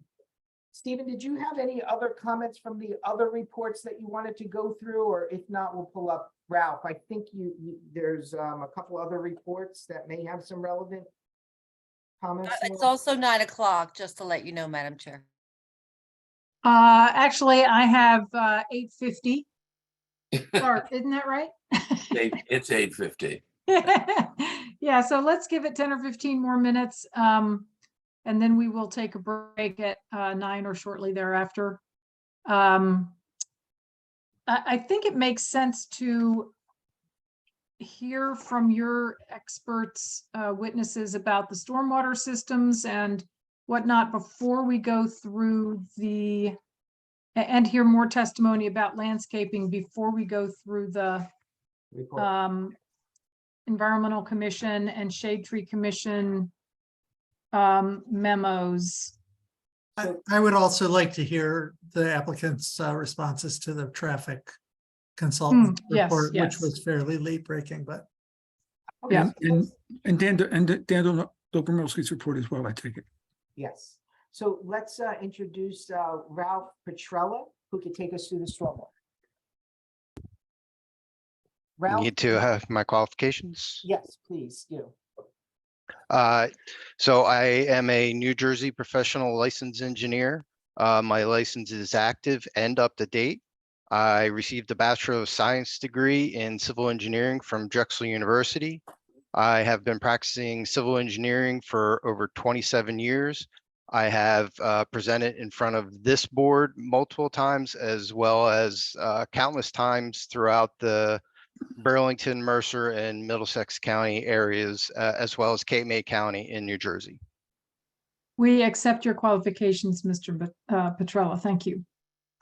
Thank you, Madam Chair, members of the board.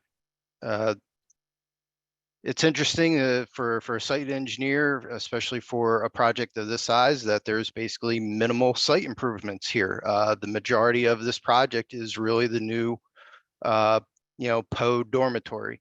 The site improvements really are limited to the some pathways and the courtyards, and those improvements therefore put us in over the thresholds of Princeton's requirements for stormwater management.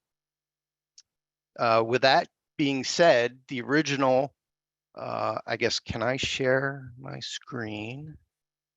Should be able to. Yep. Can everybody see my screen? Yes. Okay. I believe, correct me if I'm wrong, but this may be A1 already. This was the site grading plan CE 5 that John had brought up in his presentation. That's correct. Okay. So the original design for stormwater had the stormwater system broken up into 3 areas. One here under the pathway, and then one under each of these courtyard areas.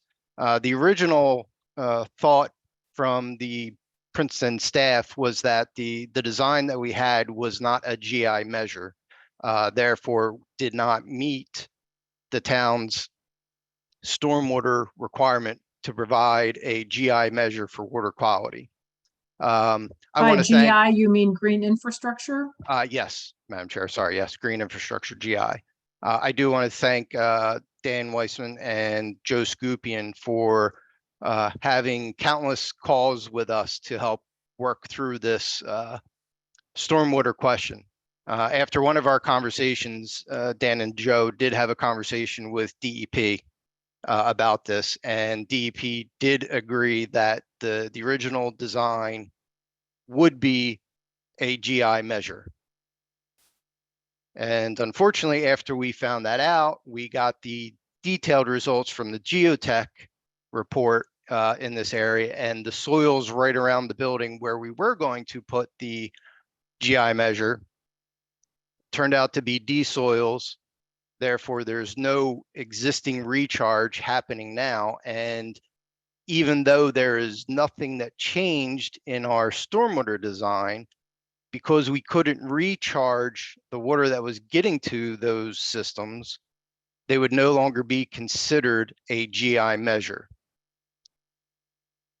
However, once we knew that there was a question of whether it was a GI measure or not, we asked the geotech to go out and do additional testing by the tennis courts in this area.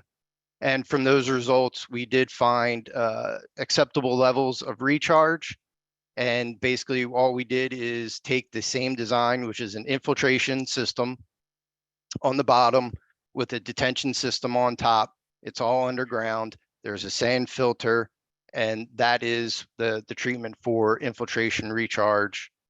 And to the point here is usually you want that recharge and the sand filter to treat quote unquote dirty runoff, which is really only from vehicular traffic. In this instance, we only have building and pathway impervious surfaces that need to be treated.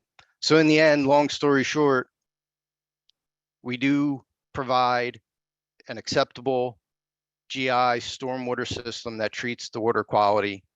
And even though if you look at it, since where the improvements are within D soils, which means there is no deficit for recharge, we are providing the recharge that would have occurred if those soils in the area were better.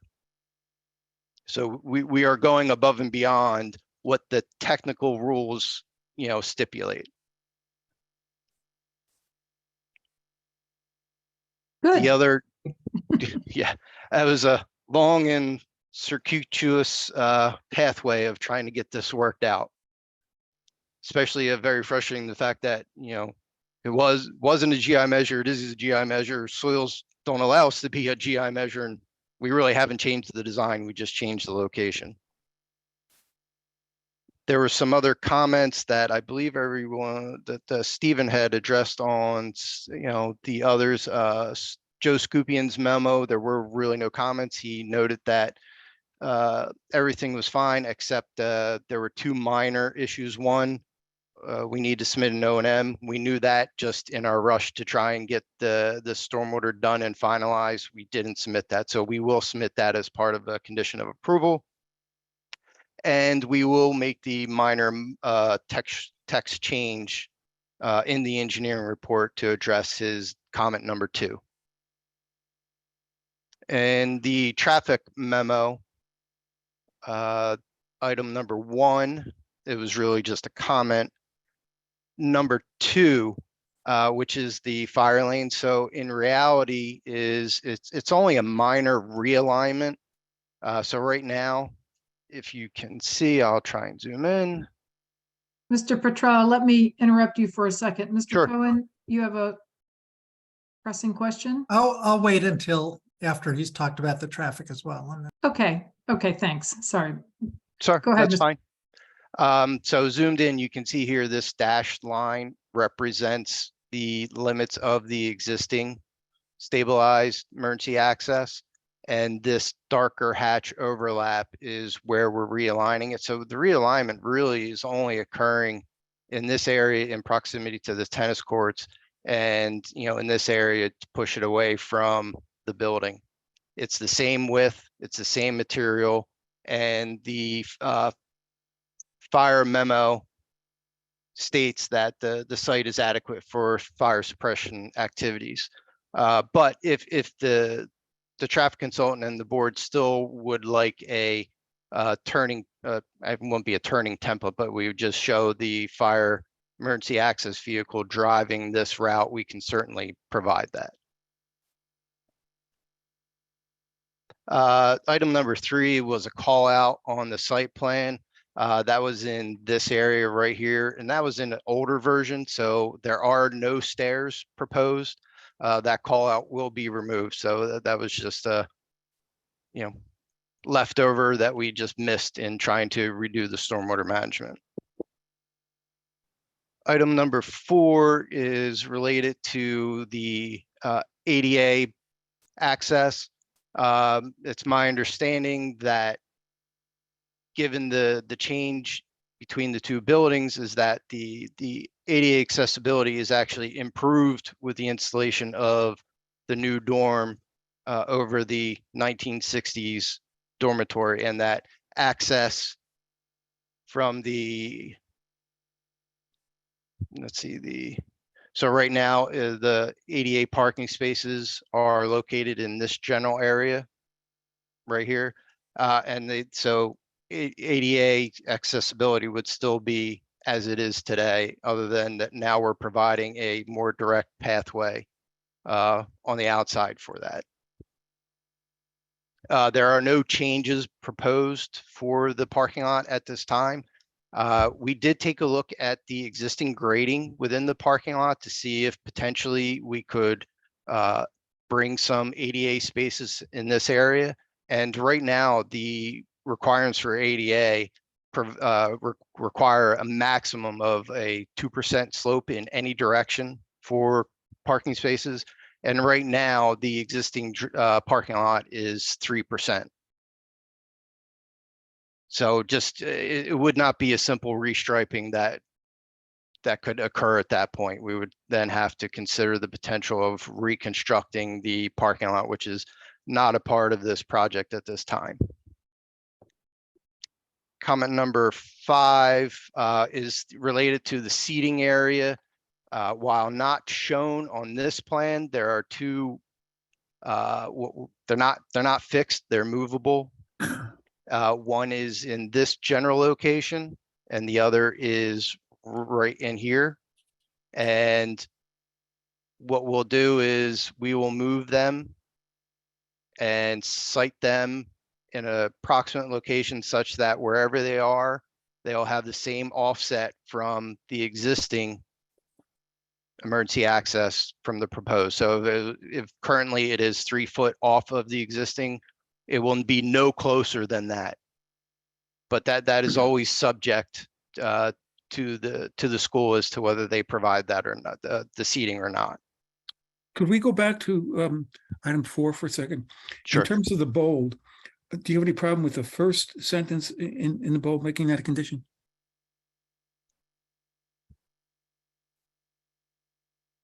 Oh, sure. Yeah, we can expand our viewport to show where the existing ADA spaces are in relation to the site. Good, thank you. Sure.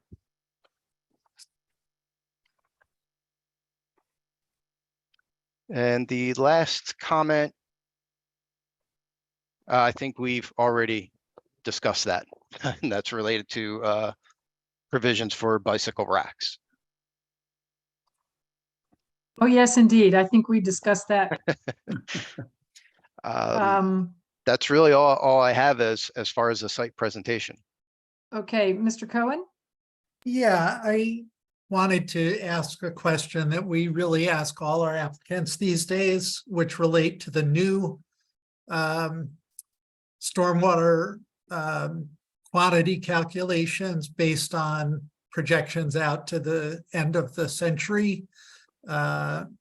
You know, as opposed to using the 1999 data, which I think is what's currently in the regulations. Correct. So I know you're not required to meet these new rules, although they should be coming online soon, as I understand it.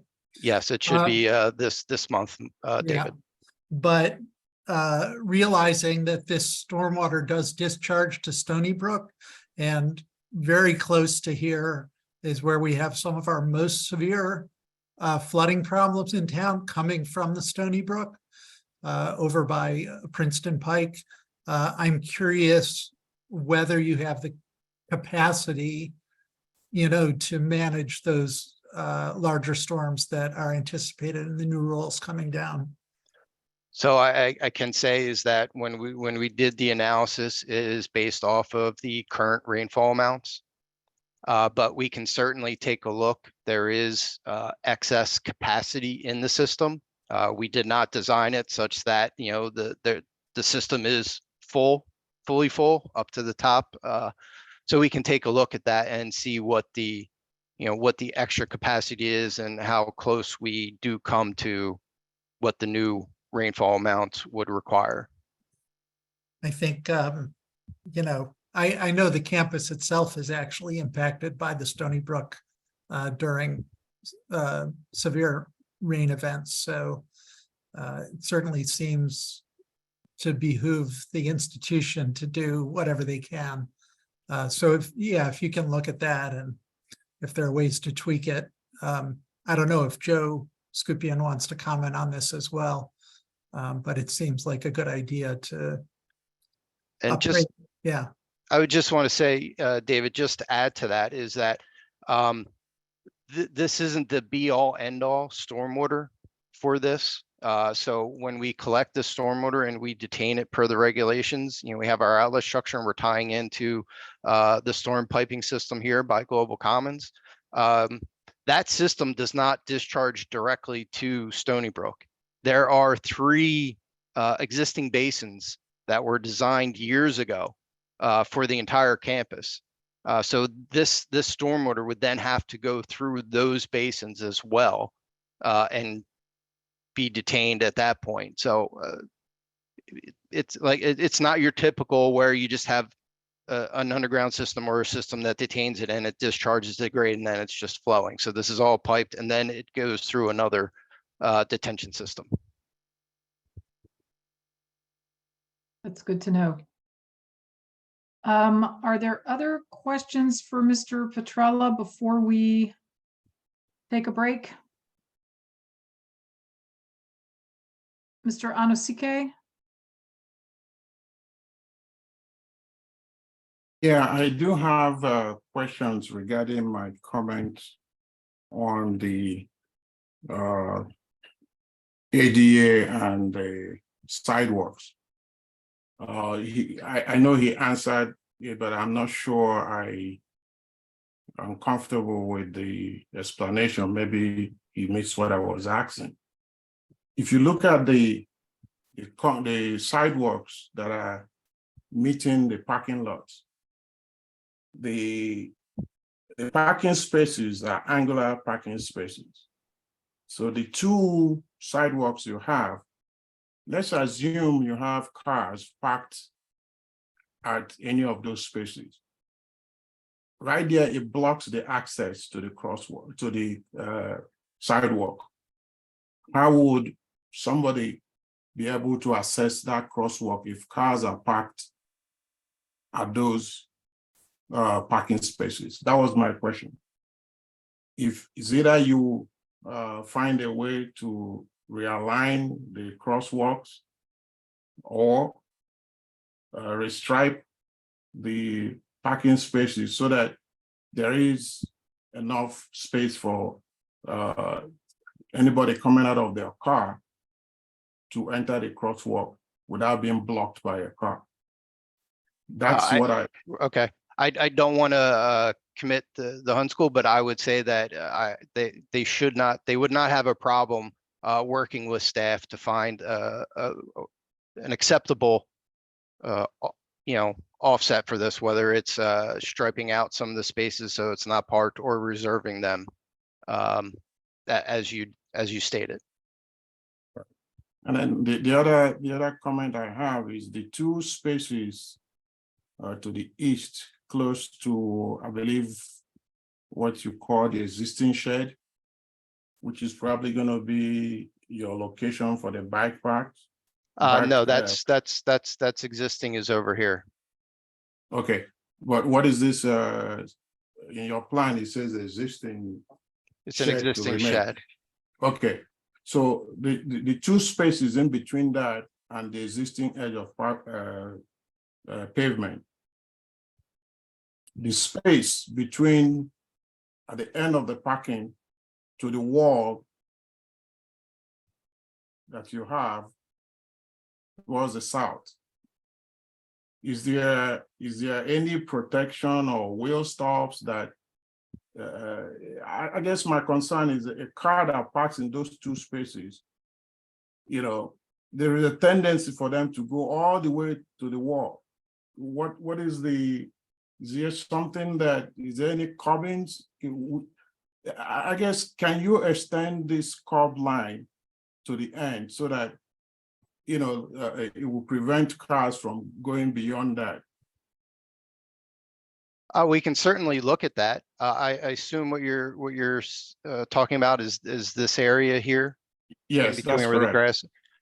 Yes. We can look at that. Maybe Mike can correct me, but I do not believe that there are curb stops there now. That's correct. There are no curb stops there. And there's nothing, like if somebody wants to honestly run into the building there on the side, they can pull right in and not, but curb stops are easily installed in that area, and it's not a problem, but there's nothing preventing somebody running into the building there. And then I assume this area Okay. here, Mike, it's really not reserved for parking. It's more for access to the shed. That's correct. And that's actually when everything else is full, where I park when I can't get in. So don't tell anybody. Okay, thank you for bringing up those points. Victor, do you have any other comments or questions for Mr. Petrella? No, you just, I like to see the truck, fire truck template that goes through. I'm concerned about the 4 feet clearance from the edge of the building.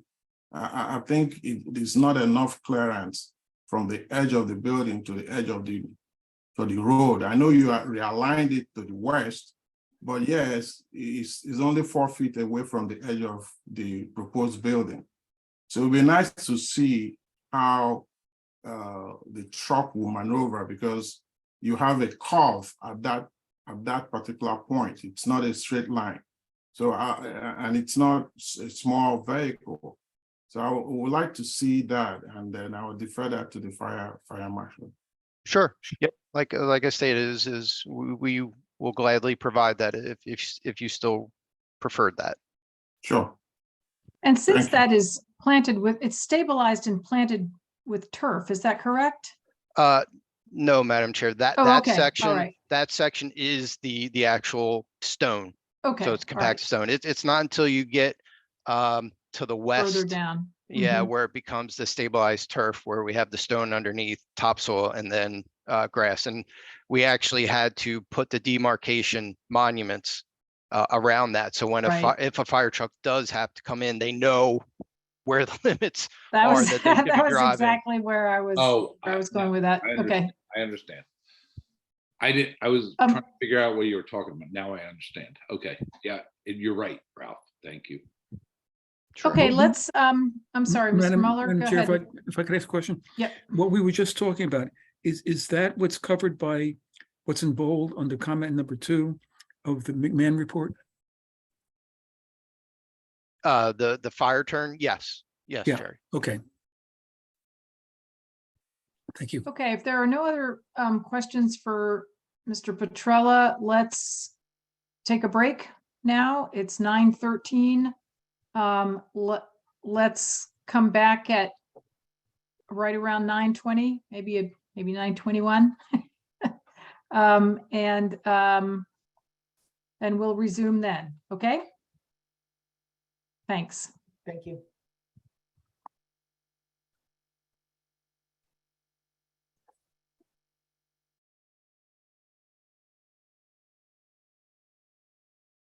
Thank you. So Mr. DeGrazia or, Mr. Bodekheimer's not here yet. oh, okay. I was going to ask, and I'm sure Nat will be back before we start to hear testimony. Do we have the Mr. Dobromilski's memo yet to go? And Yes, we finished our direct testimony, and what we would be doing is now bringing up and going through the reports that we haven't done yet. I think yeah, and I think the only one from our professional staff is Mr. Dobromilski's yet to go before the PEC and Shade Tree. Yep. Okay. We'll wait for Mr. Bodekheimer.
Mr. Boddinghammer, if you can hear me, would you activate your camera? And there you go.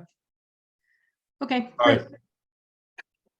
So, Mr. DeGrazia, I think, well, your landscape architect, I think with Clark Hayden Hintz was sworn in, but has not yet testified. So I don't know who you want to take the lead on responding to Mr. Dobromilski's memo. Dan, do you want to say anything at the start here, Mr. Dobromilski? Thank you, Madam Chair. I think if there's more testimony regarding the report, I'd like to hear that. Otherwise, I can offer some opinion on what's been stated thus far. It's up to them or you or whoever wants to make that decision. Well, why don't we let them respond to your report, and then you can That's fine. yeah, pose questions and opine on it. Well, actually, I'm sorry. Is there testimony that's already been given that you have questions about of the applicants' experts? I don't know that there's questions. I'd like to see if they, I mean, I think some of what's been stated doesn't actually fully address the comments I made. So if there's more information to address that, I'd like to hear that. Otherwise, I can discuss what has been stated, what's proposed, and even the modifications that I saw on the screen tonight, and what I think ultimately would need to be done. So it's up to, if there's more they want to present in response to the report, I'd like to hear that, and then we can. Yeah, let's do that. Let's do that first. Good. Okay. Okay, so I'll turn it over to our Clark Hayden and Hintz team, to respond to the landscape architect's memo. I'm not sure who's going to take the lead on it. But... Yeah. Hi, this is Stephen again. I think it would probably be best for Jeff Vaughn from our office. He's our landscape architect to chime in now. And you're muted, Jeff. Sorry, Stephen. As far as responding to these comments, Stephen, I thought that we were going to tag team this, and you were going to do more of the number one, the green building checklist comments. You're muted now, Stephen. Sorry. Yeah, I think we're just going to try to hit the landscape architecture memo first. So right, but the green building, this is checklist item number 7. The very first comment, I apologize for this, but on Dan's oh yes, yeah, I'm sorry. Yeah, so the comment number 1 had to deal with the area of the tree survey, and I think what's happened is our as Ralph had discussed earlier, we had to expand the area of the underground detention to be a little bit further west, closer to the volleyball courts. So that area of work needs to be expanded and updated on the tree survey drawings and also on our landscape drawings. So we don't take exception to that. We'll include that area and update it accordingly. If we can, maybe we can go through Dan's report paragraph by paragraph. I think maybe the best way of doing it is having Dan lay out what he sees as potentially conditions, and then having the HUN representatives respond to it. I mean, the first one had nothing to do with the area of the tree survey. It was the first paragraph of item number 1, and it had to do with alternatives or construction techniques would be necessary to improve the likelihood of preserving trees as proposed. So I'm not sure we're addressing this in a way that makes sense. I can do that, Jerry, and Madam Chairman, if you think that would be the best way to approach it. It might be based upon what I've heard so far. I mean, so I agree. Go ahead, Dan. So I think the concern I have, I really truly appreciate and that's why I stated it in the beginning of the report, that the intent was to try and site this building to preserve existing trees, and I see that. The problem is everything else has not done that. The area, the walks, the stairs, the lights, and the drainage improvements will all sever the roots of those trees that they've tried so much to save. And no matter what protections you put in place or construction techniques you put in place to save the compaction of those roots, you've severed them. They're cut off from the tree. The sweet gum on the one part of the tree is 8 feet from the foundation of the building. The dawn redwood that's labeled as a red cedar is 2 feet from the stair. It's a 36-inch diameter tree, 2 feet off from the stair. It's just not going to happen. The trees are going to be lost. And so I appreciate the effort and the concern, but in order to do that, you have to modify the plan, and shifting it slightly to the west isn't going to do it. There's 17 feet between that 24-inch oak, or I can't see the dimension, and the 36-inch dawn redwood. And you won't be able to slip a stair and a sidewalk in between while you're installing lights to the north of it and cutting the roots all to the north. So I think what has to happen here is you have to pick 1 or 2 of these trees that's coming down and then put the improvements in that area. So I think what makes the most sense to me is to sacrifice the sweet gum close to the building and to shift everything to the east, not to the west. But I do understand the concern about what the path that people are going to want to take out the building and across the mall. So I think the design would have to reinforce that shift of movement in order to make it happen. So I think that whole area that's in the screen right now really has to be reconsidered if you want to save the trees. Otherwise, you will save the tree for a few weeks while it dies, because you've cut the roots of the tree.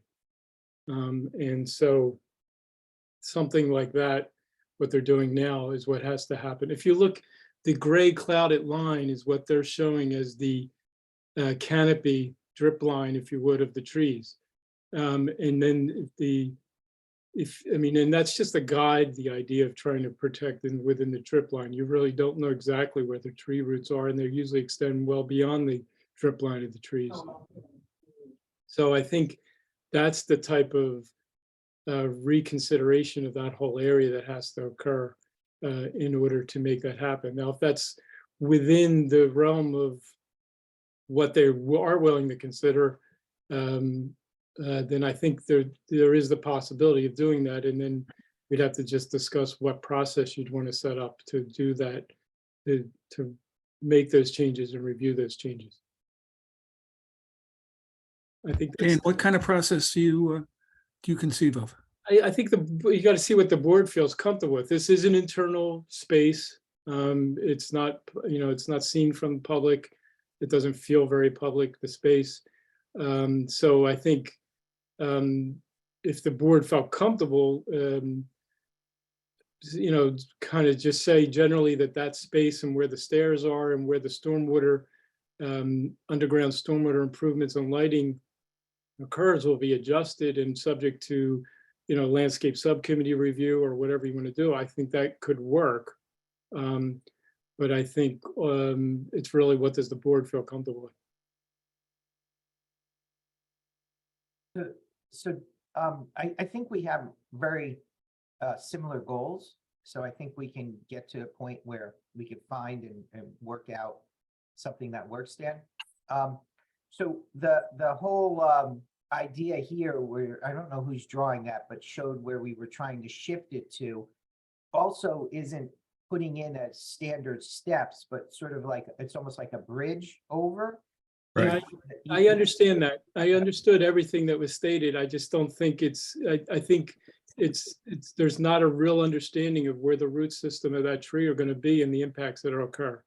And I think if you actually had an arborist looking at this, they would tell you that doesn't work. And I am an arborist, and I'm telling you it doesn't work. Well, thank you, Dan. I really, I'm sure speaking for the board, everybody appreciates your pointing that out in a very clear way. And, you know, I would really, really hate to see any of those really big trees come down. And I'm sure that they're, you know, considered assets for the campus and by the students and everything else. I mean, there's been a lot of care taken to, at least with the building location, not to, or to minimize the effect on those trees. So, can you talk about what the, I see your hand up, Mr. Chakowski.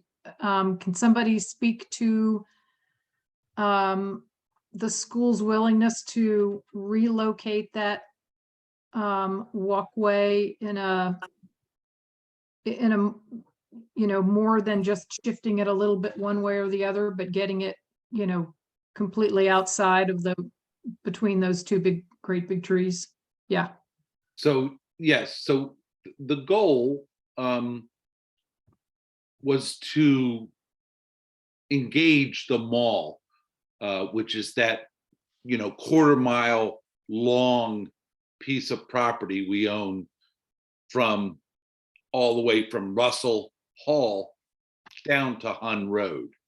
And the alignment was meant to come from Global Commons, as I think Stephen mentioned earlier in this meeting, to get a axial alignment for both those stairs. And because of the trees, we couldn't hit that exactly right. And where Stephen has now made a red box, and you know, I don't know how wide those could be there. But as long as we have that interaction between the dormitory and this kind of interactive, playful space that we call the mall, I think we're willing, I know we're willing to move that stair over there. But what's important to us is to have that interaction from the dormitory down into that playful space called the mall. And I appreciate it. I think that can work. I think you may need to modify the plaza a bit too and shift that a bit to the east as well in order to do it all. But I think it can be done, and I don't think that would be that difficult. It would also involve making, you know, carefully considering how the stormwater, underground stormwater trenches for the pipes, et cetera, and the electric for the lighting are routed also relative to the root zones of those trees. And I think all that can be done, but it has to be considered from the point of view of, you know, getting significant offsets from the trunks of those trees in order to minimize the cutting of the buttressing roots of those trees. Because I mean, what you're going to end up with is you may save the trees and they'll fall on the building. And I don't think you want that at all. No, of course not. No, right. So I think that's the key. And then ultimately, I think I pointed out that the tree survey actually says that it was done and the analysis was done based upon the building only. So we need to modify and update that to include the walk and all these improvements and the stormwater improvements and survey all of the trees. And I think there's some discrepancy even on some of the identification of some of the trees. So I think all that needs to kind of be revisited and just updated. And I think it's not complicated, but that's what needs to be done. But I must say, I think the shifting of the courtyard may be very difficult, given the configuration of the building and how we plan to use it in terms of our residency there, meaning the students on one wing versus another wing, and how we planned so carefully these pods of communities versus the long corridors that we have in the existing Poe dormitory. And we try to really encourage this kind of familial living group in each of our pods. I understand. And I think, I mean, maybe it makes sense to meet you at the site and kind of talk about all that and relative to the trees. I mean, I think the sweet gum there that's kind of in the middle, that's going to be 8 feet from the foundation of that building. And to think that you can save that tree and build a building within 8 feet of it, I think is I don't think it's realistic. Understand. So are you building the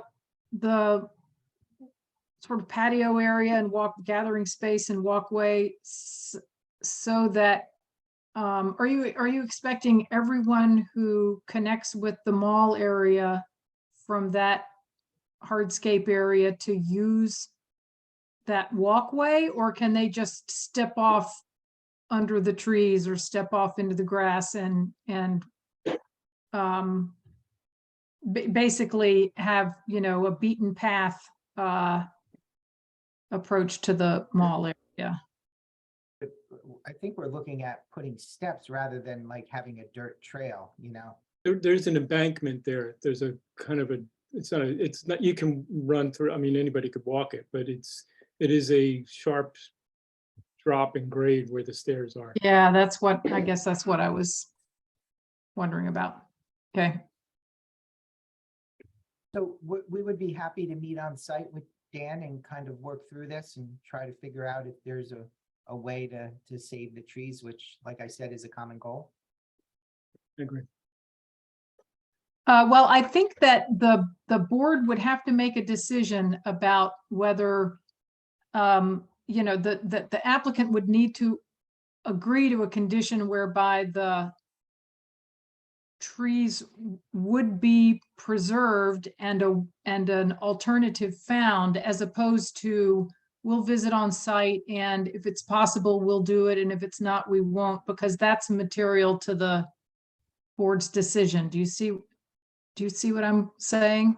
So even Dan is saying that one of the trees probably has to go. Yeah. So I'm not. Well, I I'm not think he sure the was saying that if the walkway is in the immediate proximity of either of those 2 big trees, the oak tree and the Dawn redwood, that are on either side of where the walkway is now. If the walkway is moved to where the red box is, my assumption is that both of those other trees would be Those 2, yes, but there are others close to the building that he's concerned about. oh yeah, the sweet gum for sure. Yes, yeah, sorry about that, I misunderstood. Those two, I mean, I think the main point is that the trees lining the mall is I think that's the first thing they're really trying to save, and I appreciate that. Yeah. That's the main goal. You know, I think the sweet gum, not only again close to it, but having a sweet gum next to a plaza space isn't the most desirable thing anyway. So I think that's why I said if you're going to pick one to sacrifice, that's the tree to sacrifice, unfortunately. Ms. Sachs? Yeah, I'm just wondering if I'm understanding correctly, basically what Dan is saying is that in order to preserve these critical trees, there is a major or rather significant site plan work still to be done, or some reworking before it would before we could see whether it's a viable plan. And I'm just wondering why the applicant hadn't addressed this, why they're coming before the board with what seems to be a sort of a real lack in their application, and why this wasn't addressed before coming to the board, because I assume have they had Dan's report for a while, or was that a recent report, or was there not enough time to respond to it? April 29th it was issued, I believe. Yeah, it was a recent report. I didn't realize we were reviewing this. It was a small application, so that's why the report was late in coming. So I guess. Well, it's been a week. I mean, yeah. And also. I mean, Ms. Sachs's point is well taken. Mr. DeGrazia? Yeah, I was just gonna say, we had our, our bridge idea as something that we thought that would be able to work. So it wasn't like we were showing conflicts.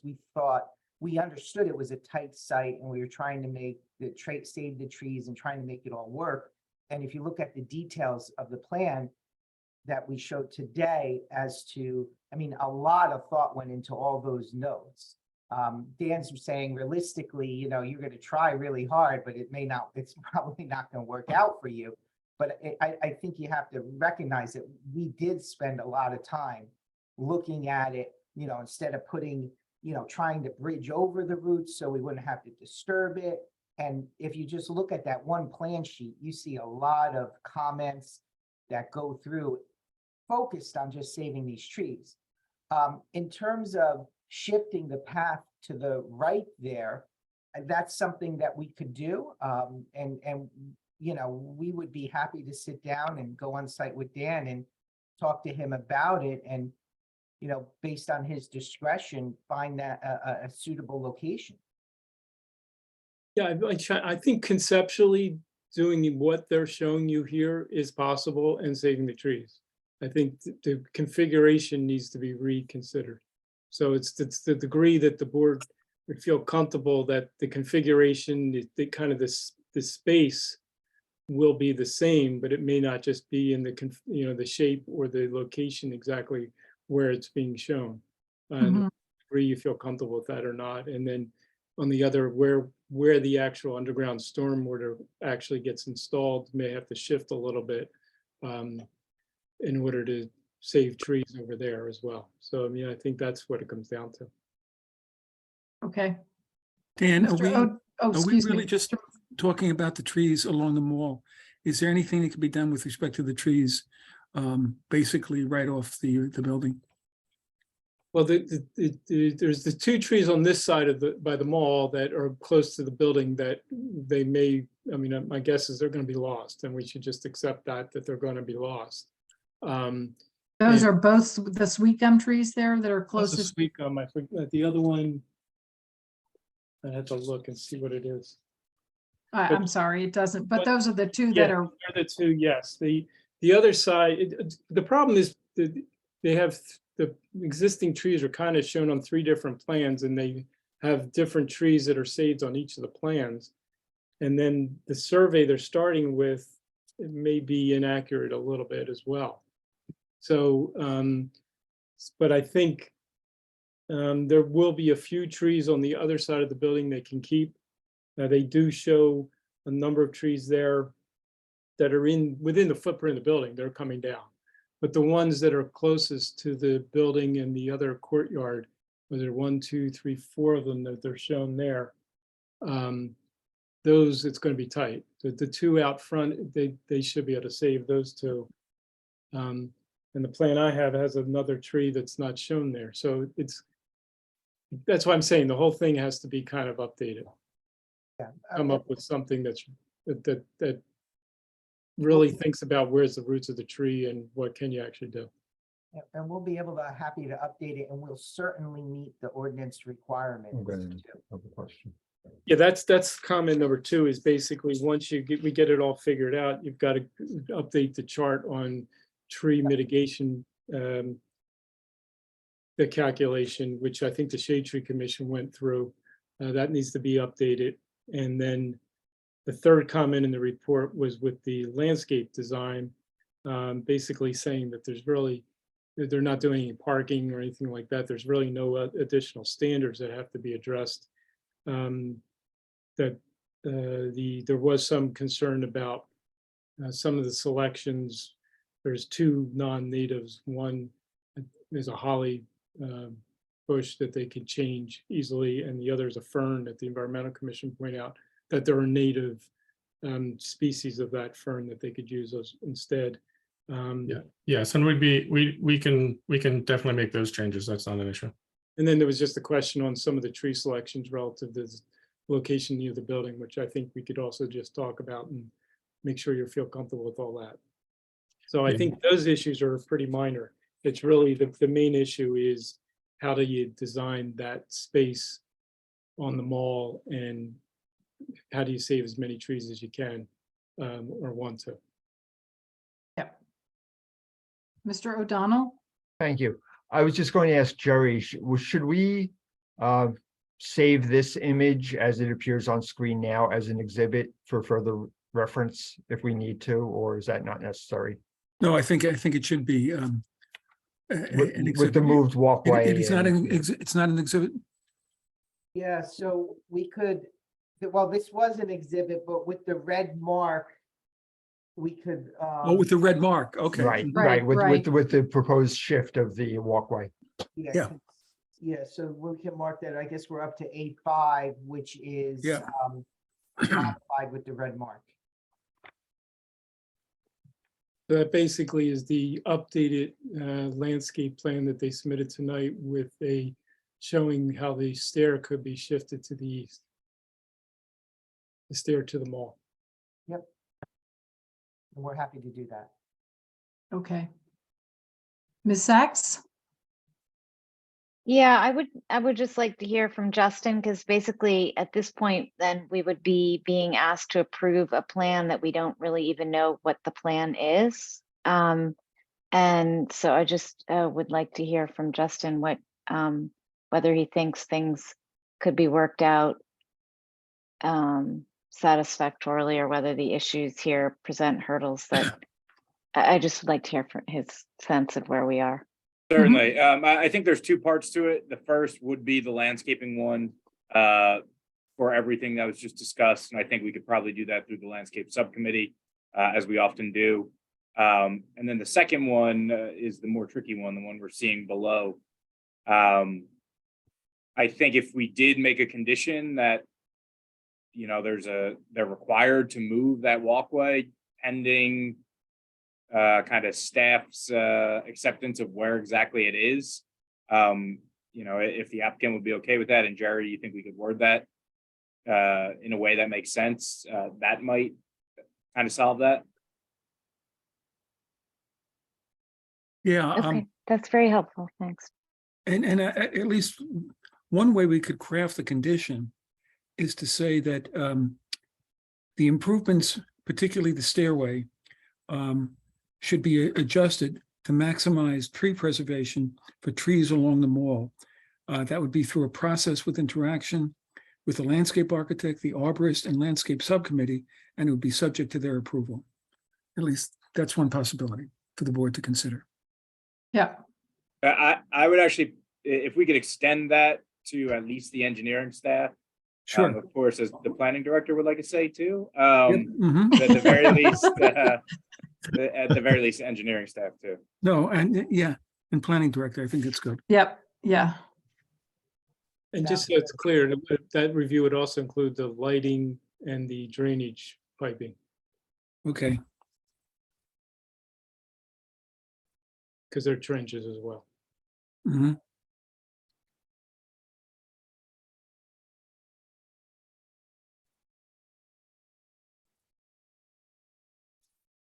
Other concerns you want to flag, Mr. Dobromelski?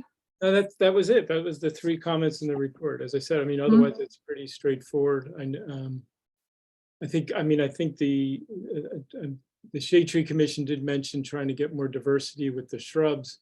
And I think I understand that comment, but as a landscape architect, I also kind of think that, you know, well, you know, when you look at the entire campus, the amount of, you know, having, you know, 24 inkberry holly here versus, you know, 6 here, 6 somewhere else, 6 somewhere else. I think it's kind of a little very detailed, quite honestly. I think that, you know, at some level, when you're talking about foundation planting around it, having masses of planting makes sense for design reasons. So I suggested, I think that makes sense. So, for what it's worth. And Mr. Vaughn, sorry, I didn't mean to cut you off. That's okay. I was actually talking to Mr. Dobromelski. And Mr. Vaughn, I wanted to thank you for confirming that the school is willing to plant native species and instead of the non-natives that were. Yeah, I think it was the two species. And then we did add some more variety, or we're looking into adding more variety instead of having just the two different sides, and adding a little bit more variety, but still keeping the formal aspect of the planting design overall. And keeping these massings together to really make an impact in the landscape. And so that's how we were trying to address that without being too literal with the 10, 20, 30 rule. Yeah. I guess that's what I was saying. Right, okay. So thank you both. Is it a good time now to go through the Environmental Commission and Shade Tree Committee? Yeah, I think the Shade Tree Committee was pretty much covered to the. Covered with Mr. Doberman. Yeah, their only suggestion was a little bit more diversity, and we could certainly handle that when we go through with Dan and the rest of the staff over the tweaks to the landscaping plan. Or I should say, to preserve the trees and the rest of the landscaping plan. But we can certainly address it through that process. Okay. And then I guess I'll call up our, Could we stay with the Shade Tree Commission okay. board for a minute and Something get else? input from Christopher and Dan? Okay, page 2 at the bottom, it says the concentration of single species shrubs along the building's edges and entrances, while attractive, creates potential for pathogen. Do we want to have that as a condition? I thought what we said was that, what we talked about was that they would try and get more variety, but they would not necessarily adhere to the 10, 10, 20. Okay. And for the board, typically, that rule is used for large trees, shade trees, which are much more expensive to replace if you have a mass and monoculture of trees. To use it in a shrub environment isn't typical, but we are trying to address some of the comments and by adding some more variety along the base of the buildings but keeping the formal aspect of the design. Okay, thank you. And Is that the only one from the Shade Tree Commission? I mean, that basically, Dan, what you articulated, that sums up. Yep. And we're supposed to update our chart, which we will. Yes, exactly. The tree mitigation has to be updated. Yep. And then we're on to the Environmental Commission report. I think I'll pull up our architect to go through real quickly. Do we want to have the standard condition about tree protection that we put in every resolution or Dan? Yes, we should have. Okay. Yeah, I think they showed some of it tonight, but yes. Yep, okay. Okay, thank you.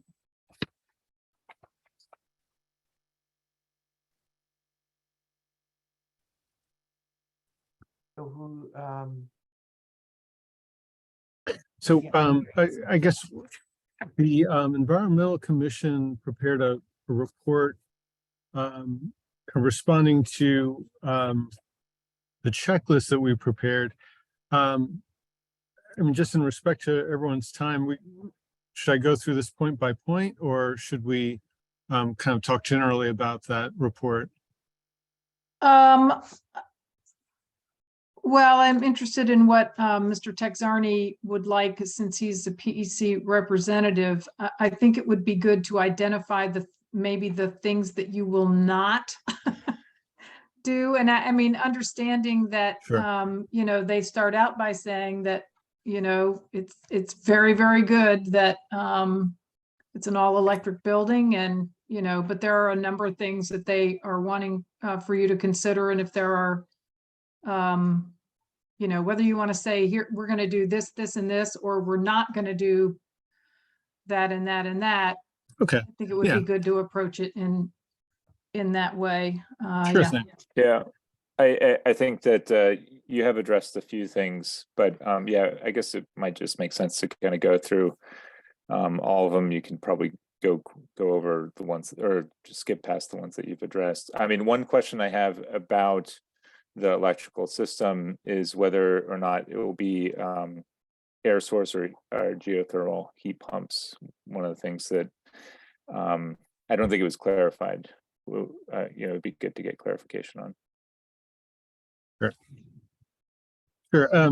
Well, I think just kind of starting with the building and energy questions, we're not going through a full certification process with LEED, but we have gone through a full checklist for LEED version 4.1. And according to our latest, calculations, we're at 66 points. That gives us a LEED gold threshold with some wiggle room. In other words, you could lose 6 points and still meet LEED gold. We also had 26 maybe points, so that also gives you a little bit of a cushion. So just in terms of like where we stood with a LEED comparable building, we think that's pretty good. We're not able to do a passive house equivalent, skin or electrical design on this one, nor are we able to do a net zero project. While we've covered as much of the roof as we can with the solar array, it's just not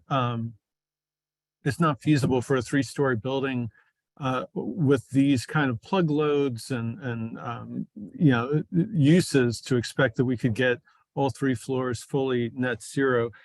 I think with that said, solar arrays are a little bit like farming. Like we'll have good years and bad years, and there may be it'll be interesting, like once it's installed, to monitor that and see how the system's performing. But there may be years where you could get to a net positive or a net zero or approach it, and certainly seasons where that could happen. But we don't think that every year that's a possibility given the size of the building. I think the idea of doing a green roof or a blue roof, we also didn't feel it was appropriate given the size of the array. Blue roof systems are often in cities where you're not able to get the stormwater systems underground. And with this project having a solar array sort of ballast mounted, it didn't really make sense to consider that. The idea of using bird safe glass also, we've designed the windows with a series of muttons and solid panels between the 2-foot sections of windows to try to help break down the amount of glazing, number one, but also to break down the scale of those windows into smaller 8-inch by 16-inch areas. And that makes it easier for birds to see. And we've avoided putting glazing at inside corners and outside corners, which are really the most confusing kind of arrangements for birds. But with that said, we're not using bird safe glass because of the size of the windows. I think we are trying to use rapidly renewable materials wherever possible. We talked a little bit about the metal roof earlier, and then there's a request to use casement windows rather than single hung windows. I think in this particular case, the scale of the window is like 6 feet tall. The window manufacturers often don't exceed 60 inches or 5 feet for a casement. The hardware just can't handle that size of an opening. It's almost more akin to a door. And also given the use of the building and the need to have limiters for safety for students, it really is more of a help to use a single hung type of a window in this particular building. Pardon my ignorance, but do the windows open? Yes. All Okay. All right. of the windows open except for the main entry lobbies in that center section, which is Yeah. more of a common area. Okay. So the idea was that you have, large expanses of glass, both for views and for natural light, and also some natural ventilation. But we do have an increased ventilation mechanical system in the building with a direct outside air unit that feeds into the air handling units within each of the floors. So that allows you to bring in fresh air that's tempered and heated in the wintertime. And that was a decision that the school made certainly after COVID. It's really important to have that amount of fresh air. I think for stormwater management and landscape, I think we had permeable paving at one point and it was removed with the latest stormwater design because permeable paving was bringing the water down into a smaller basin, but now that that basin shifted, it didn't make sense to keep that there anymore. And then certainly the pedestrian circulation patterns, we're trying to anticipate that with the steep drop off at the mall and locating the stair. And as we just discussed, I think there's sort of dueling desire lines. Number one is to save the trees and the other one is to make that connection back to campus. But I think a really important goal for the project has been not to pave any of the mall in the center of campus. So right now the idea is to provide paving around that depressed green space. There's a question about consulting an arborist about the pathways. We just went through that. And then a request to diversify this tree species. We've gone through that as well. And there's a request to use like a native deep-rooted grasses rather than sodded lawn areas. And I think just for consistency, where our site is adjacent to other sodded areas, we're trying to keep that for maintenance, that same species run through. There's a request for native ground cover rather than grass at the slope at the edge of the mall. And I think, Jeff, I don't know if you want to speak to that, but I think because of the consistency of the mall edge being grass, we didn't want to have this one section that was unusual or sort of inconsistent with the rest of that open space. I think it might, and to address some of the concerns before about the root zones and things like that, and the desire lines for pedestrian traffic to go straight across, it might be prudent to do so in the area where we're shifting the stairs.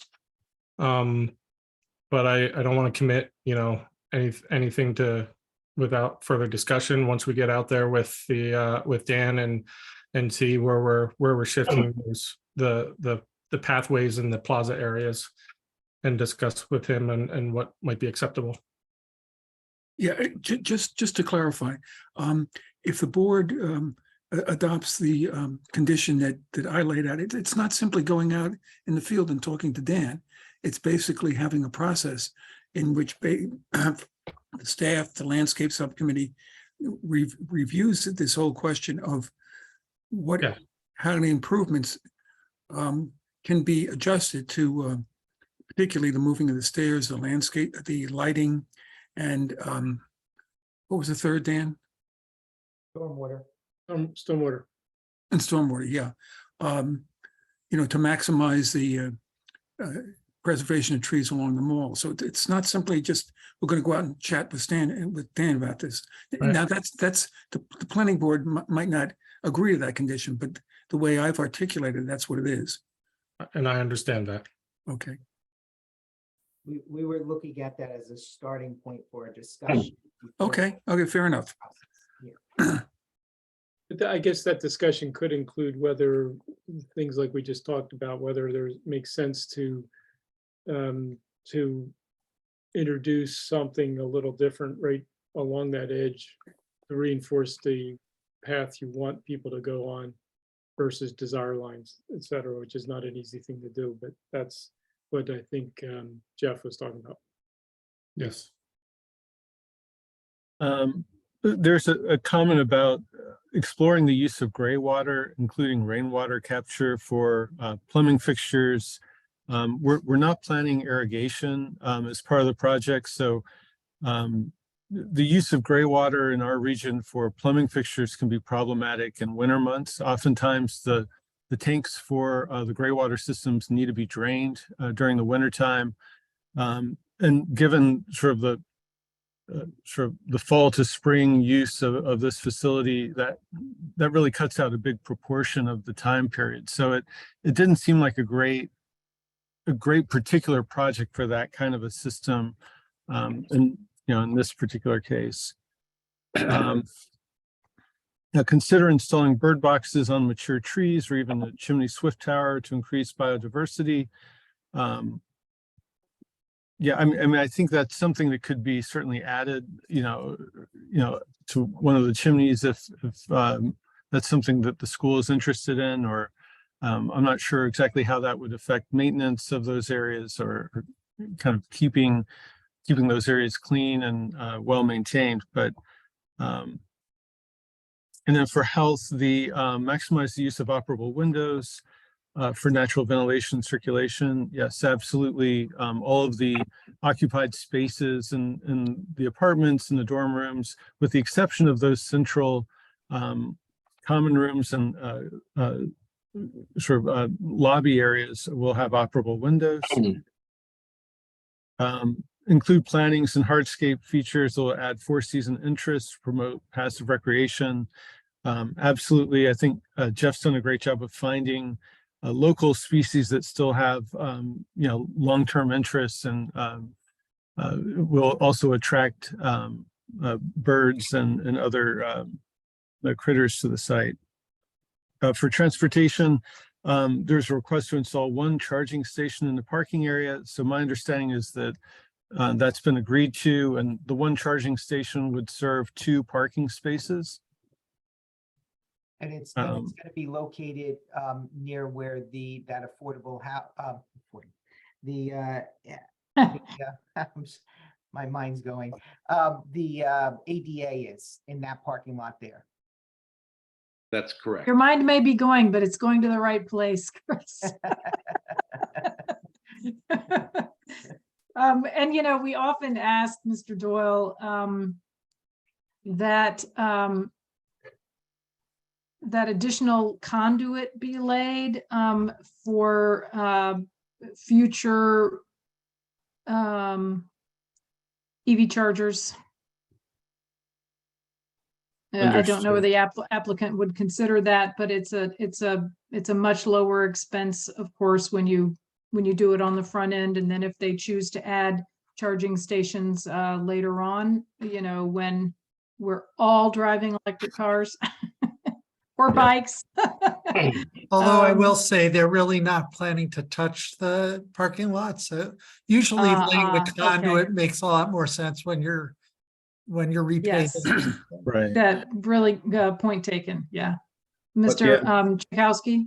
Yes, I must say where we're planning to put that EV charging station is adjacent to a wall to our dining hall, and it would be easy to put a conduit to accommodate future EV stations. So we're happy to do so. Great, thank you. Go ahead, Mr. Doyle. Sure. Oh, I'm sorry, I'm seeing a question.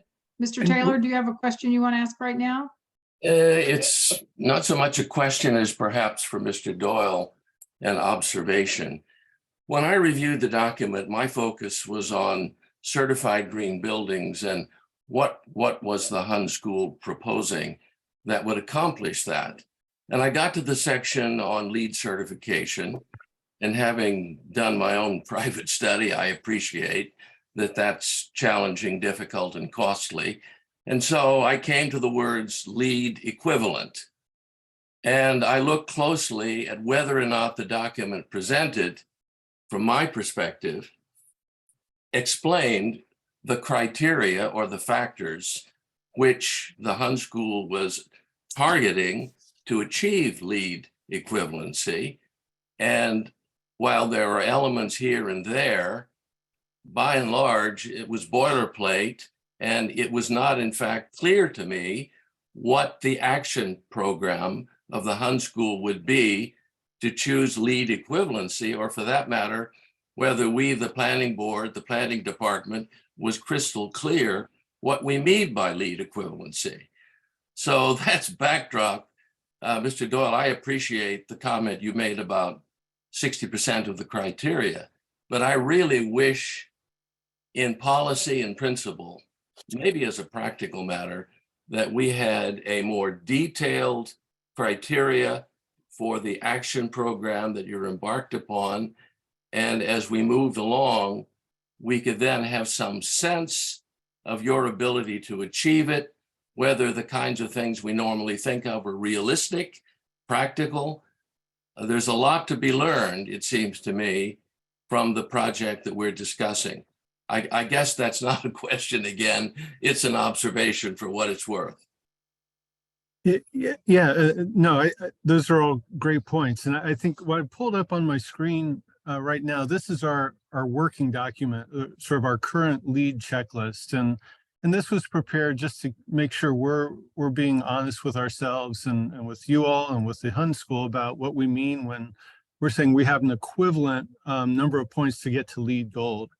And really what that means for us is that we've gone through the research to calculate these points and determine what's realistic in terms of achieving, points shown in green.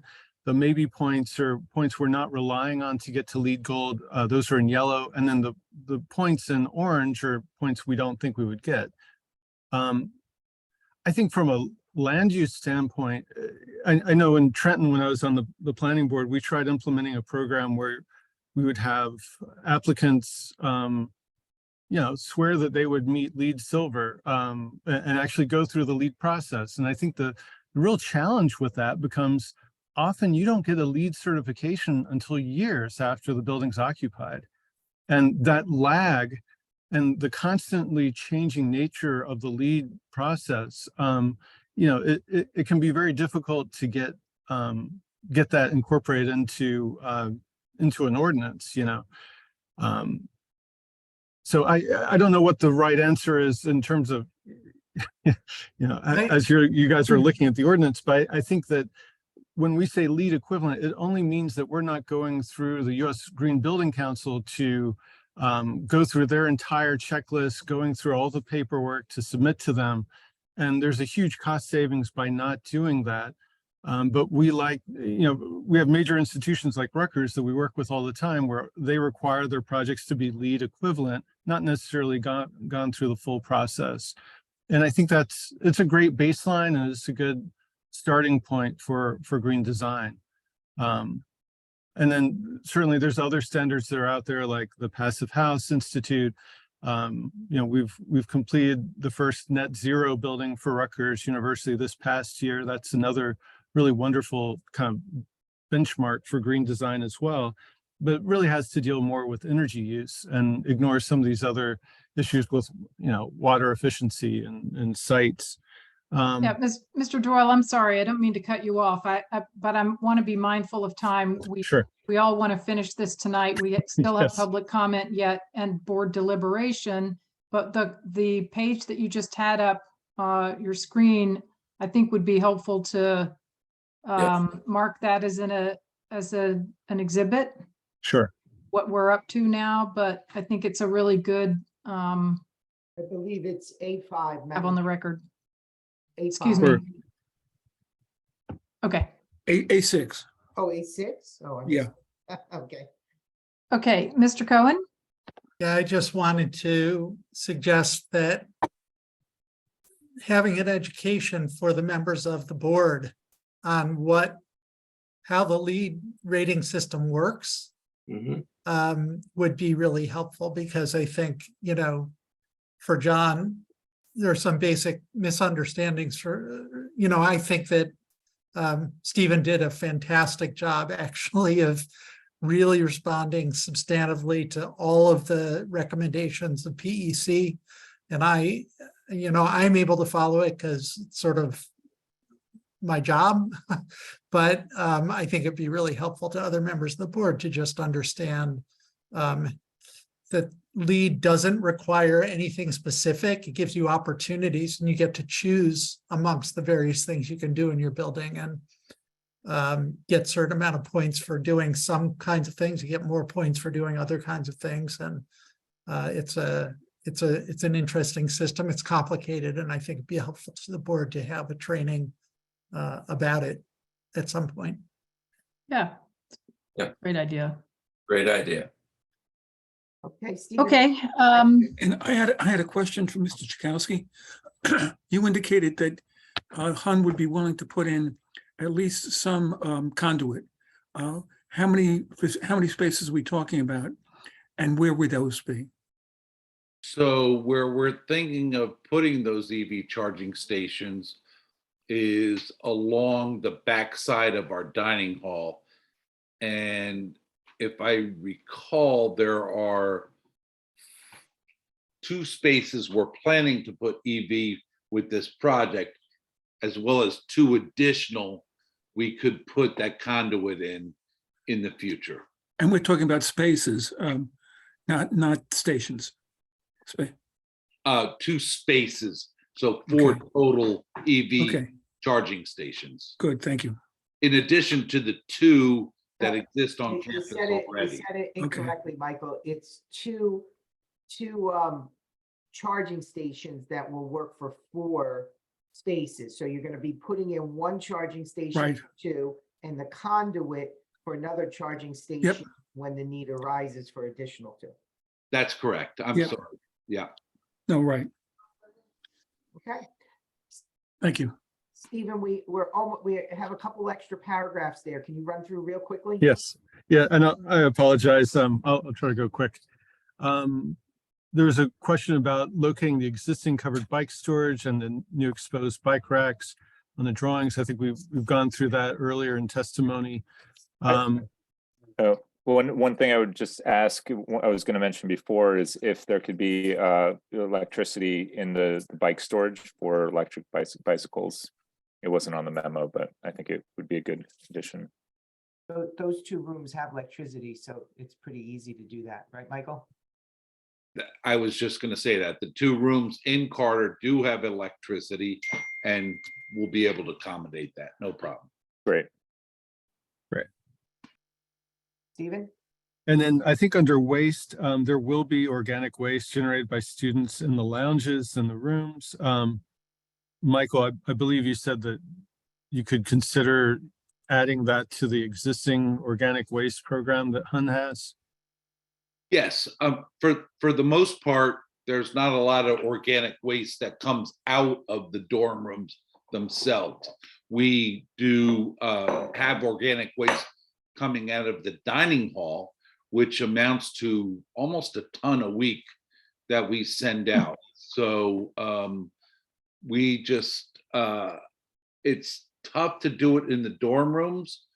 I'm open to consider it, but it gets pretty messy when Yeah, they're, the suggestion is located nearby. The suggestion is not to put, bins in every dorm room or something. So nearby, it's about 50 feet from the dorm where we have organic waste right now. And you're almost doing something like close to a ton in a week, right? A ton a week, that's right. Okay, thank you. Stephen, was there anything else? I think it was the metal roof comment, and we already talked about how you're doing the asphalt, right? Right. I think that's it. good, thank I you. was wondering if you can clarify on the heat pump system, whether it's air sourced or geothermal. Yeah, I believe it's air sourced, but I'm not the mechanical engineer, so. Okay. Yeah, I would look into doing a geothermal system. I know that's kind of getting into the weeds, but a geothermal system is more efficient than air source. I mean, air source is great, but when you're doing construction, you potentially can do the borings under the building or in front of the building in the mall. So it could be a possibility to do that system when you're doing construction.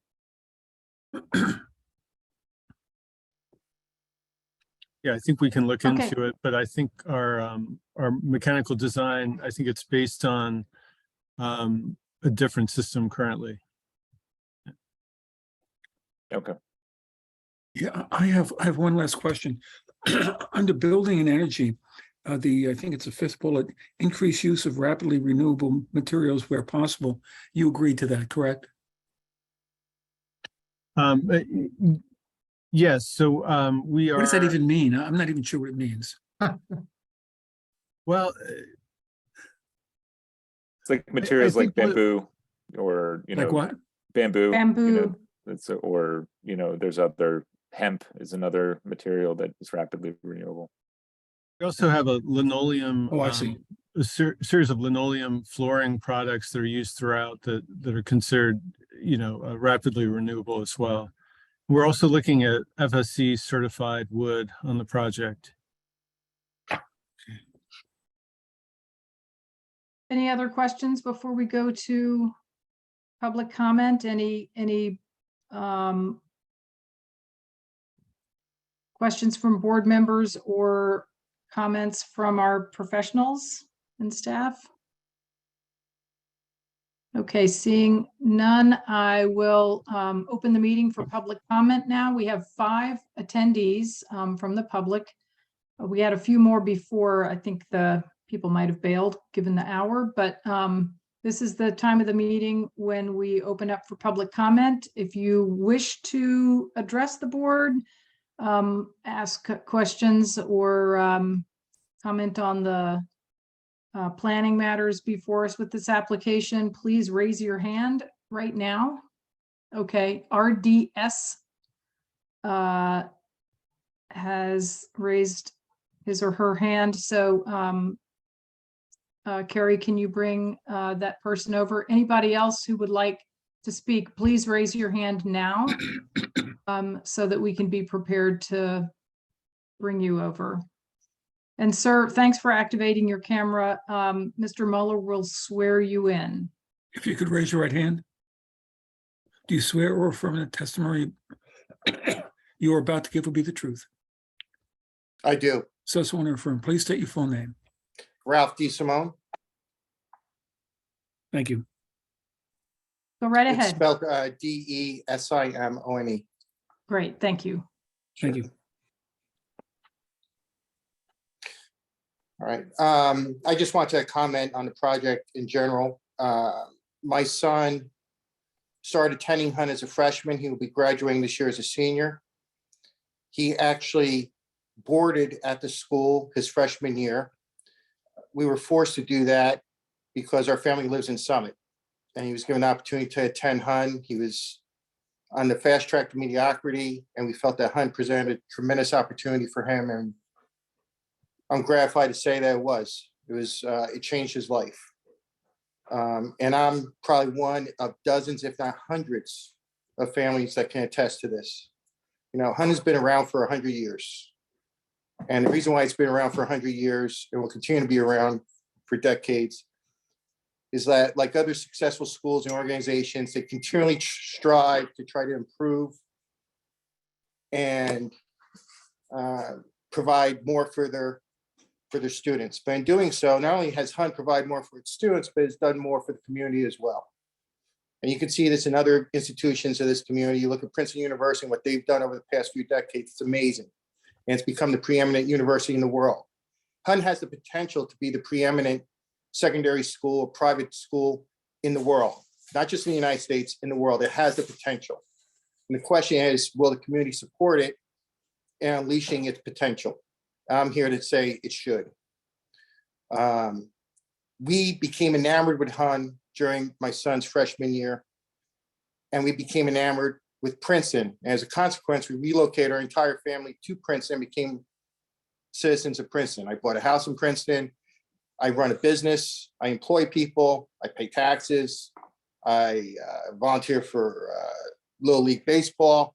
I become a productive member of society in this community, and there are others that have done the same.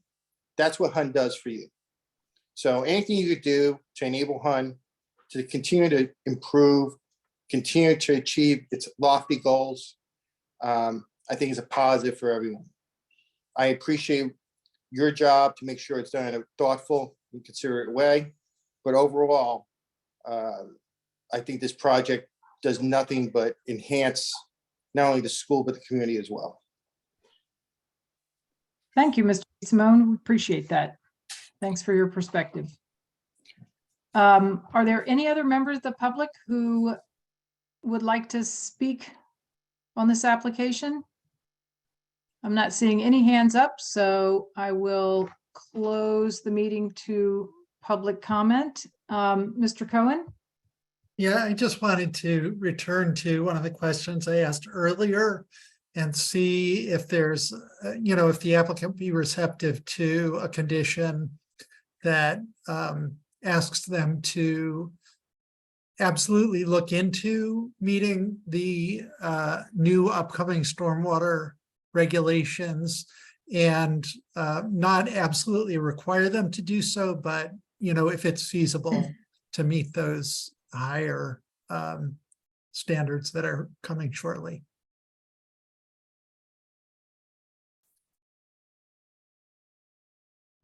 Oops, sorry.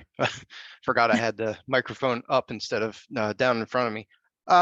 Yes, David, I think that's what I, testified earlier, is that we would certainly look at that and see what kind of excess we have and what would be the impacts if we were to try and meet those enhanced standards. Great, thanks. Yes, thank you for that. Ms. Capizzoli. Sorry. I just wanted to thank Dan Dobromilski again for his sensitivity to the trees on the mall. The mall is really an historic feature. I know this isn't an historic district, but the mall gives, I think, the campus a lot of character. And, I just appreciate the school trying to preserve those trees and trying to preserve the mall itself, because it's an enormously important feature of the school. Thank you very much for that. Other comments from board members, thoughts, deliberation? Ms. Sachs. I just wanted to commend the applicant on the aesthetics of the building. I think it's really gorgeous and very much in character with the rest of the school and the neighborhood and with sort of the historic ethos of Princeton in general. And I think it's encouraging on other sites currently being considered for development in Princeton, where there are concerns about maintaining the character of the area. It's really both reassuring and encouraging to see architecture like this that is new and brings all the benefits of more sustainable design, while at the same time preserving that historic feel that draws many people to Princeton and to certain neighborhoods in particular. So just want to mention that. So thanks. Thanks. Mr. O'Donnell. Thank you. Yes, I also think that the project is really beneficial to obviously to HUN, but also I think it could be good for Princeton itself as a whole. But I want to go back to something that Mr. Rome said at the top of the meeting, which was having 2 neighborhood meetings, I believe it was. And I think that the outcome of that was probably more than generally favorable, since there's been no pushback on this, which we often see with projects of this sort that are within residential areas. So thank you very much for taking the bull by the horns at the top of the application process and making our jobs a lot easier. You're here. Thanks very much for that. Yeah, point very well taken. Any other board comments? Okay. Mr. Muller, would you like to go through the conditions, or do we don't need a motion before that, right? We can go through the conditions and then someone might offer a motion. Yes. Okay, first I'm going to look at my notes.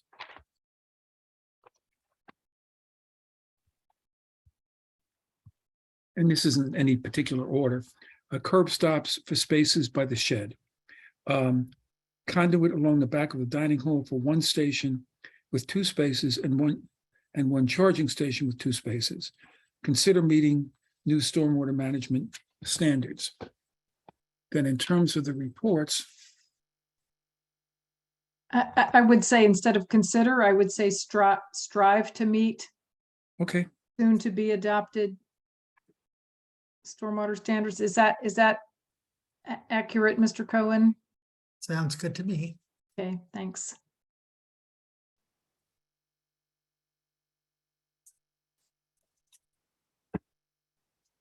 and just going through the reports.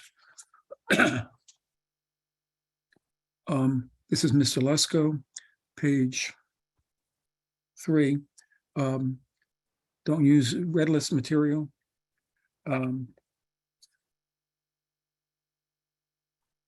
That's it for his.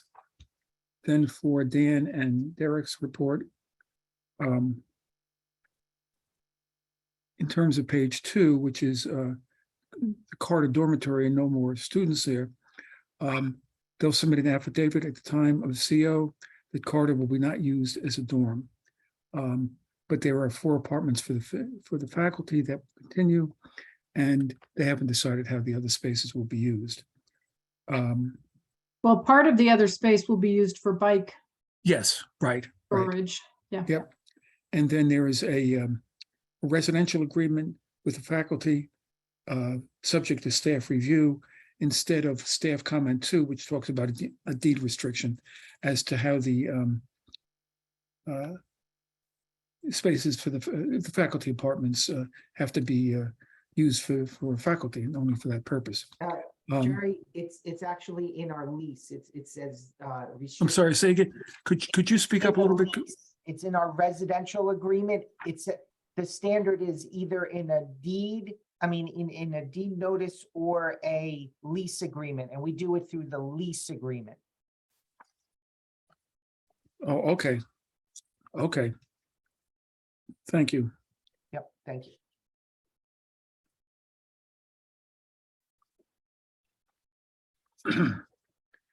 Then they'll bundle the utilities to minimize to the extent possible the damage to tree roots.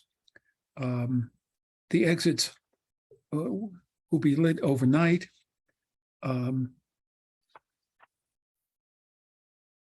Applicant should file a deed notice for all stormwater management measures and is required to obtain an annual stormwater management maintenance permit from the engineering department. Then in terms of the required amount of short-term and long-term bicycle parking, basically there's going to be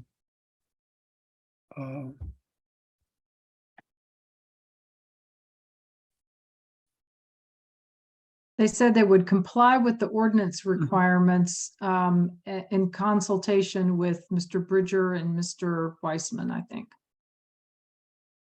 Yep, hold on.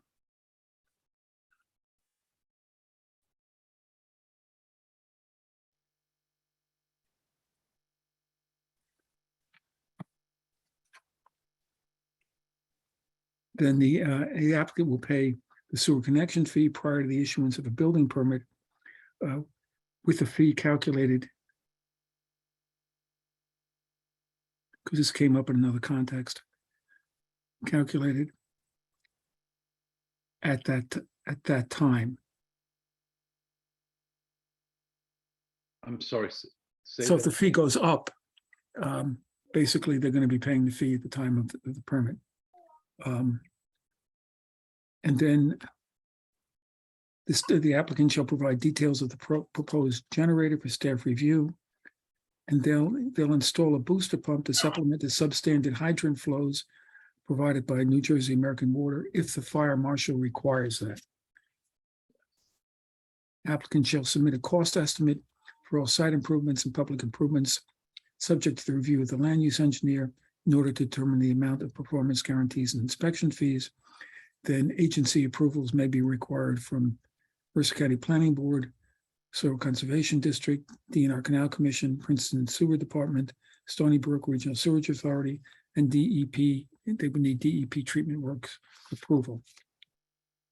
In terms of the stormwater reports, just from Joe Scupian's memo, this is on page 2.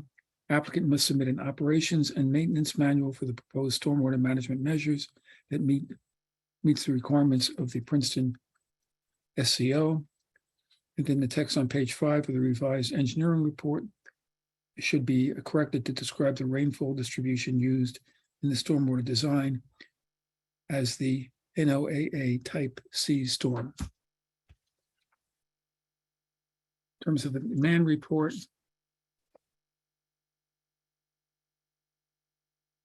They will submit a truck turning analysis and exhibit. I guess it has to be subject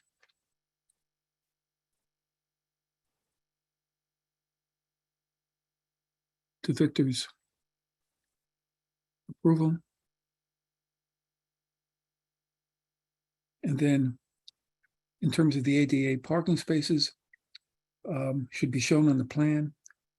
And the plan shall illustrate the anticipated accessibility to and from the parking lot, given the locations of both concrete sidewalks. And then consideration should be given to modifying the parking lot pavement striping and or sidewalk design to provide unobstructed pedestrian access between the sidewalks and parking lot. They'll work with the staff to address this.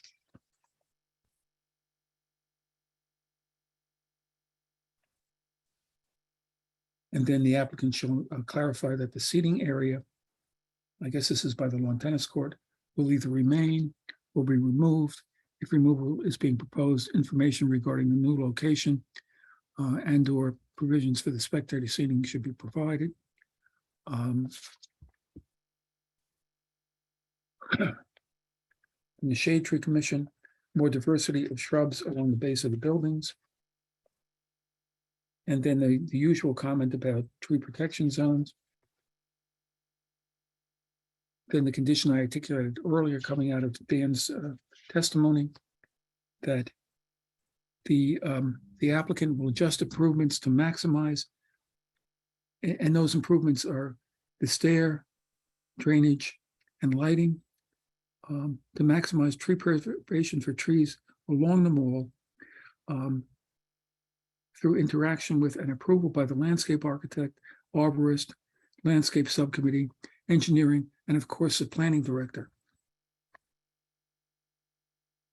Thank you, Jerry. I do want to make one correction, though. I mean, the way that I kind of split it up before, I didn't think we needed the landscape subcommittee for this part. Oh, okay. Okay.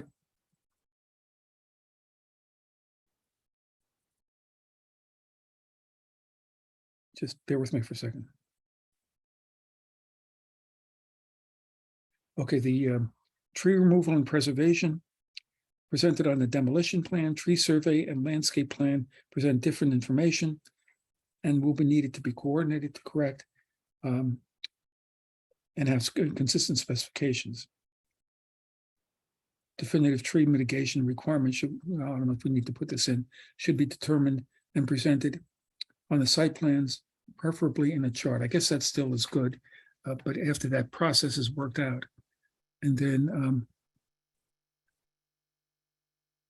a single non-native species, holly shrub is proposed, which could easily be changed and should be changed for native. Bear with me.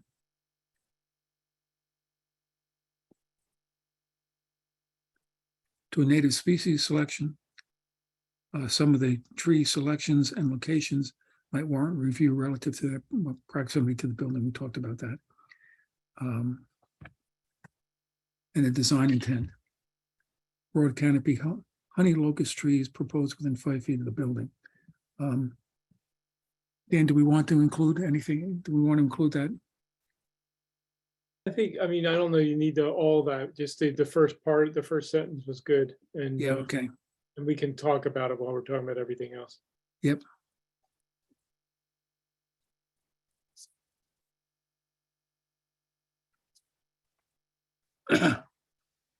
And then from the PEC report, increased use of rapidly renewable materials where possible. That includes things like bamboo, just for everybody's information. And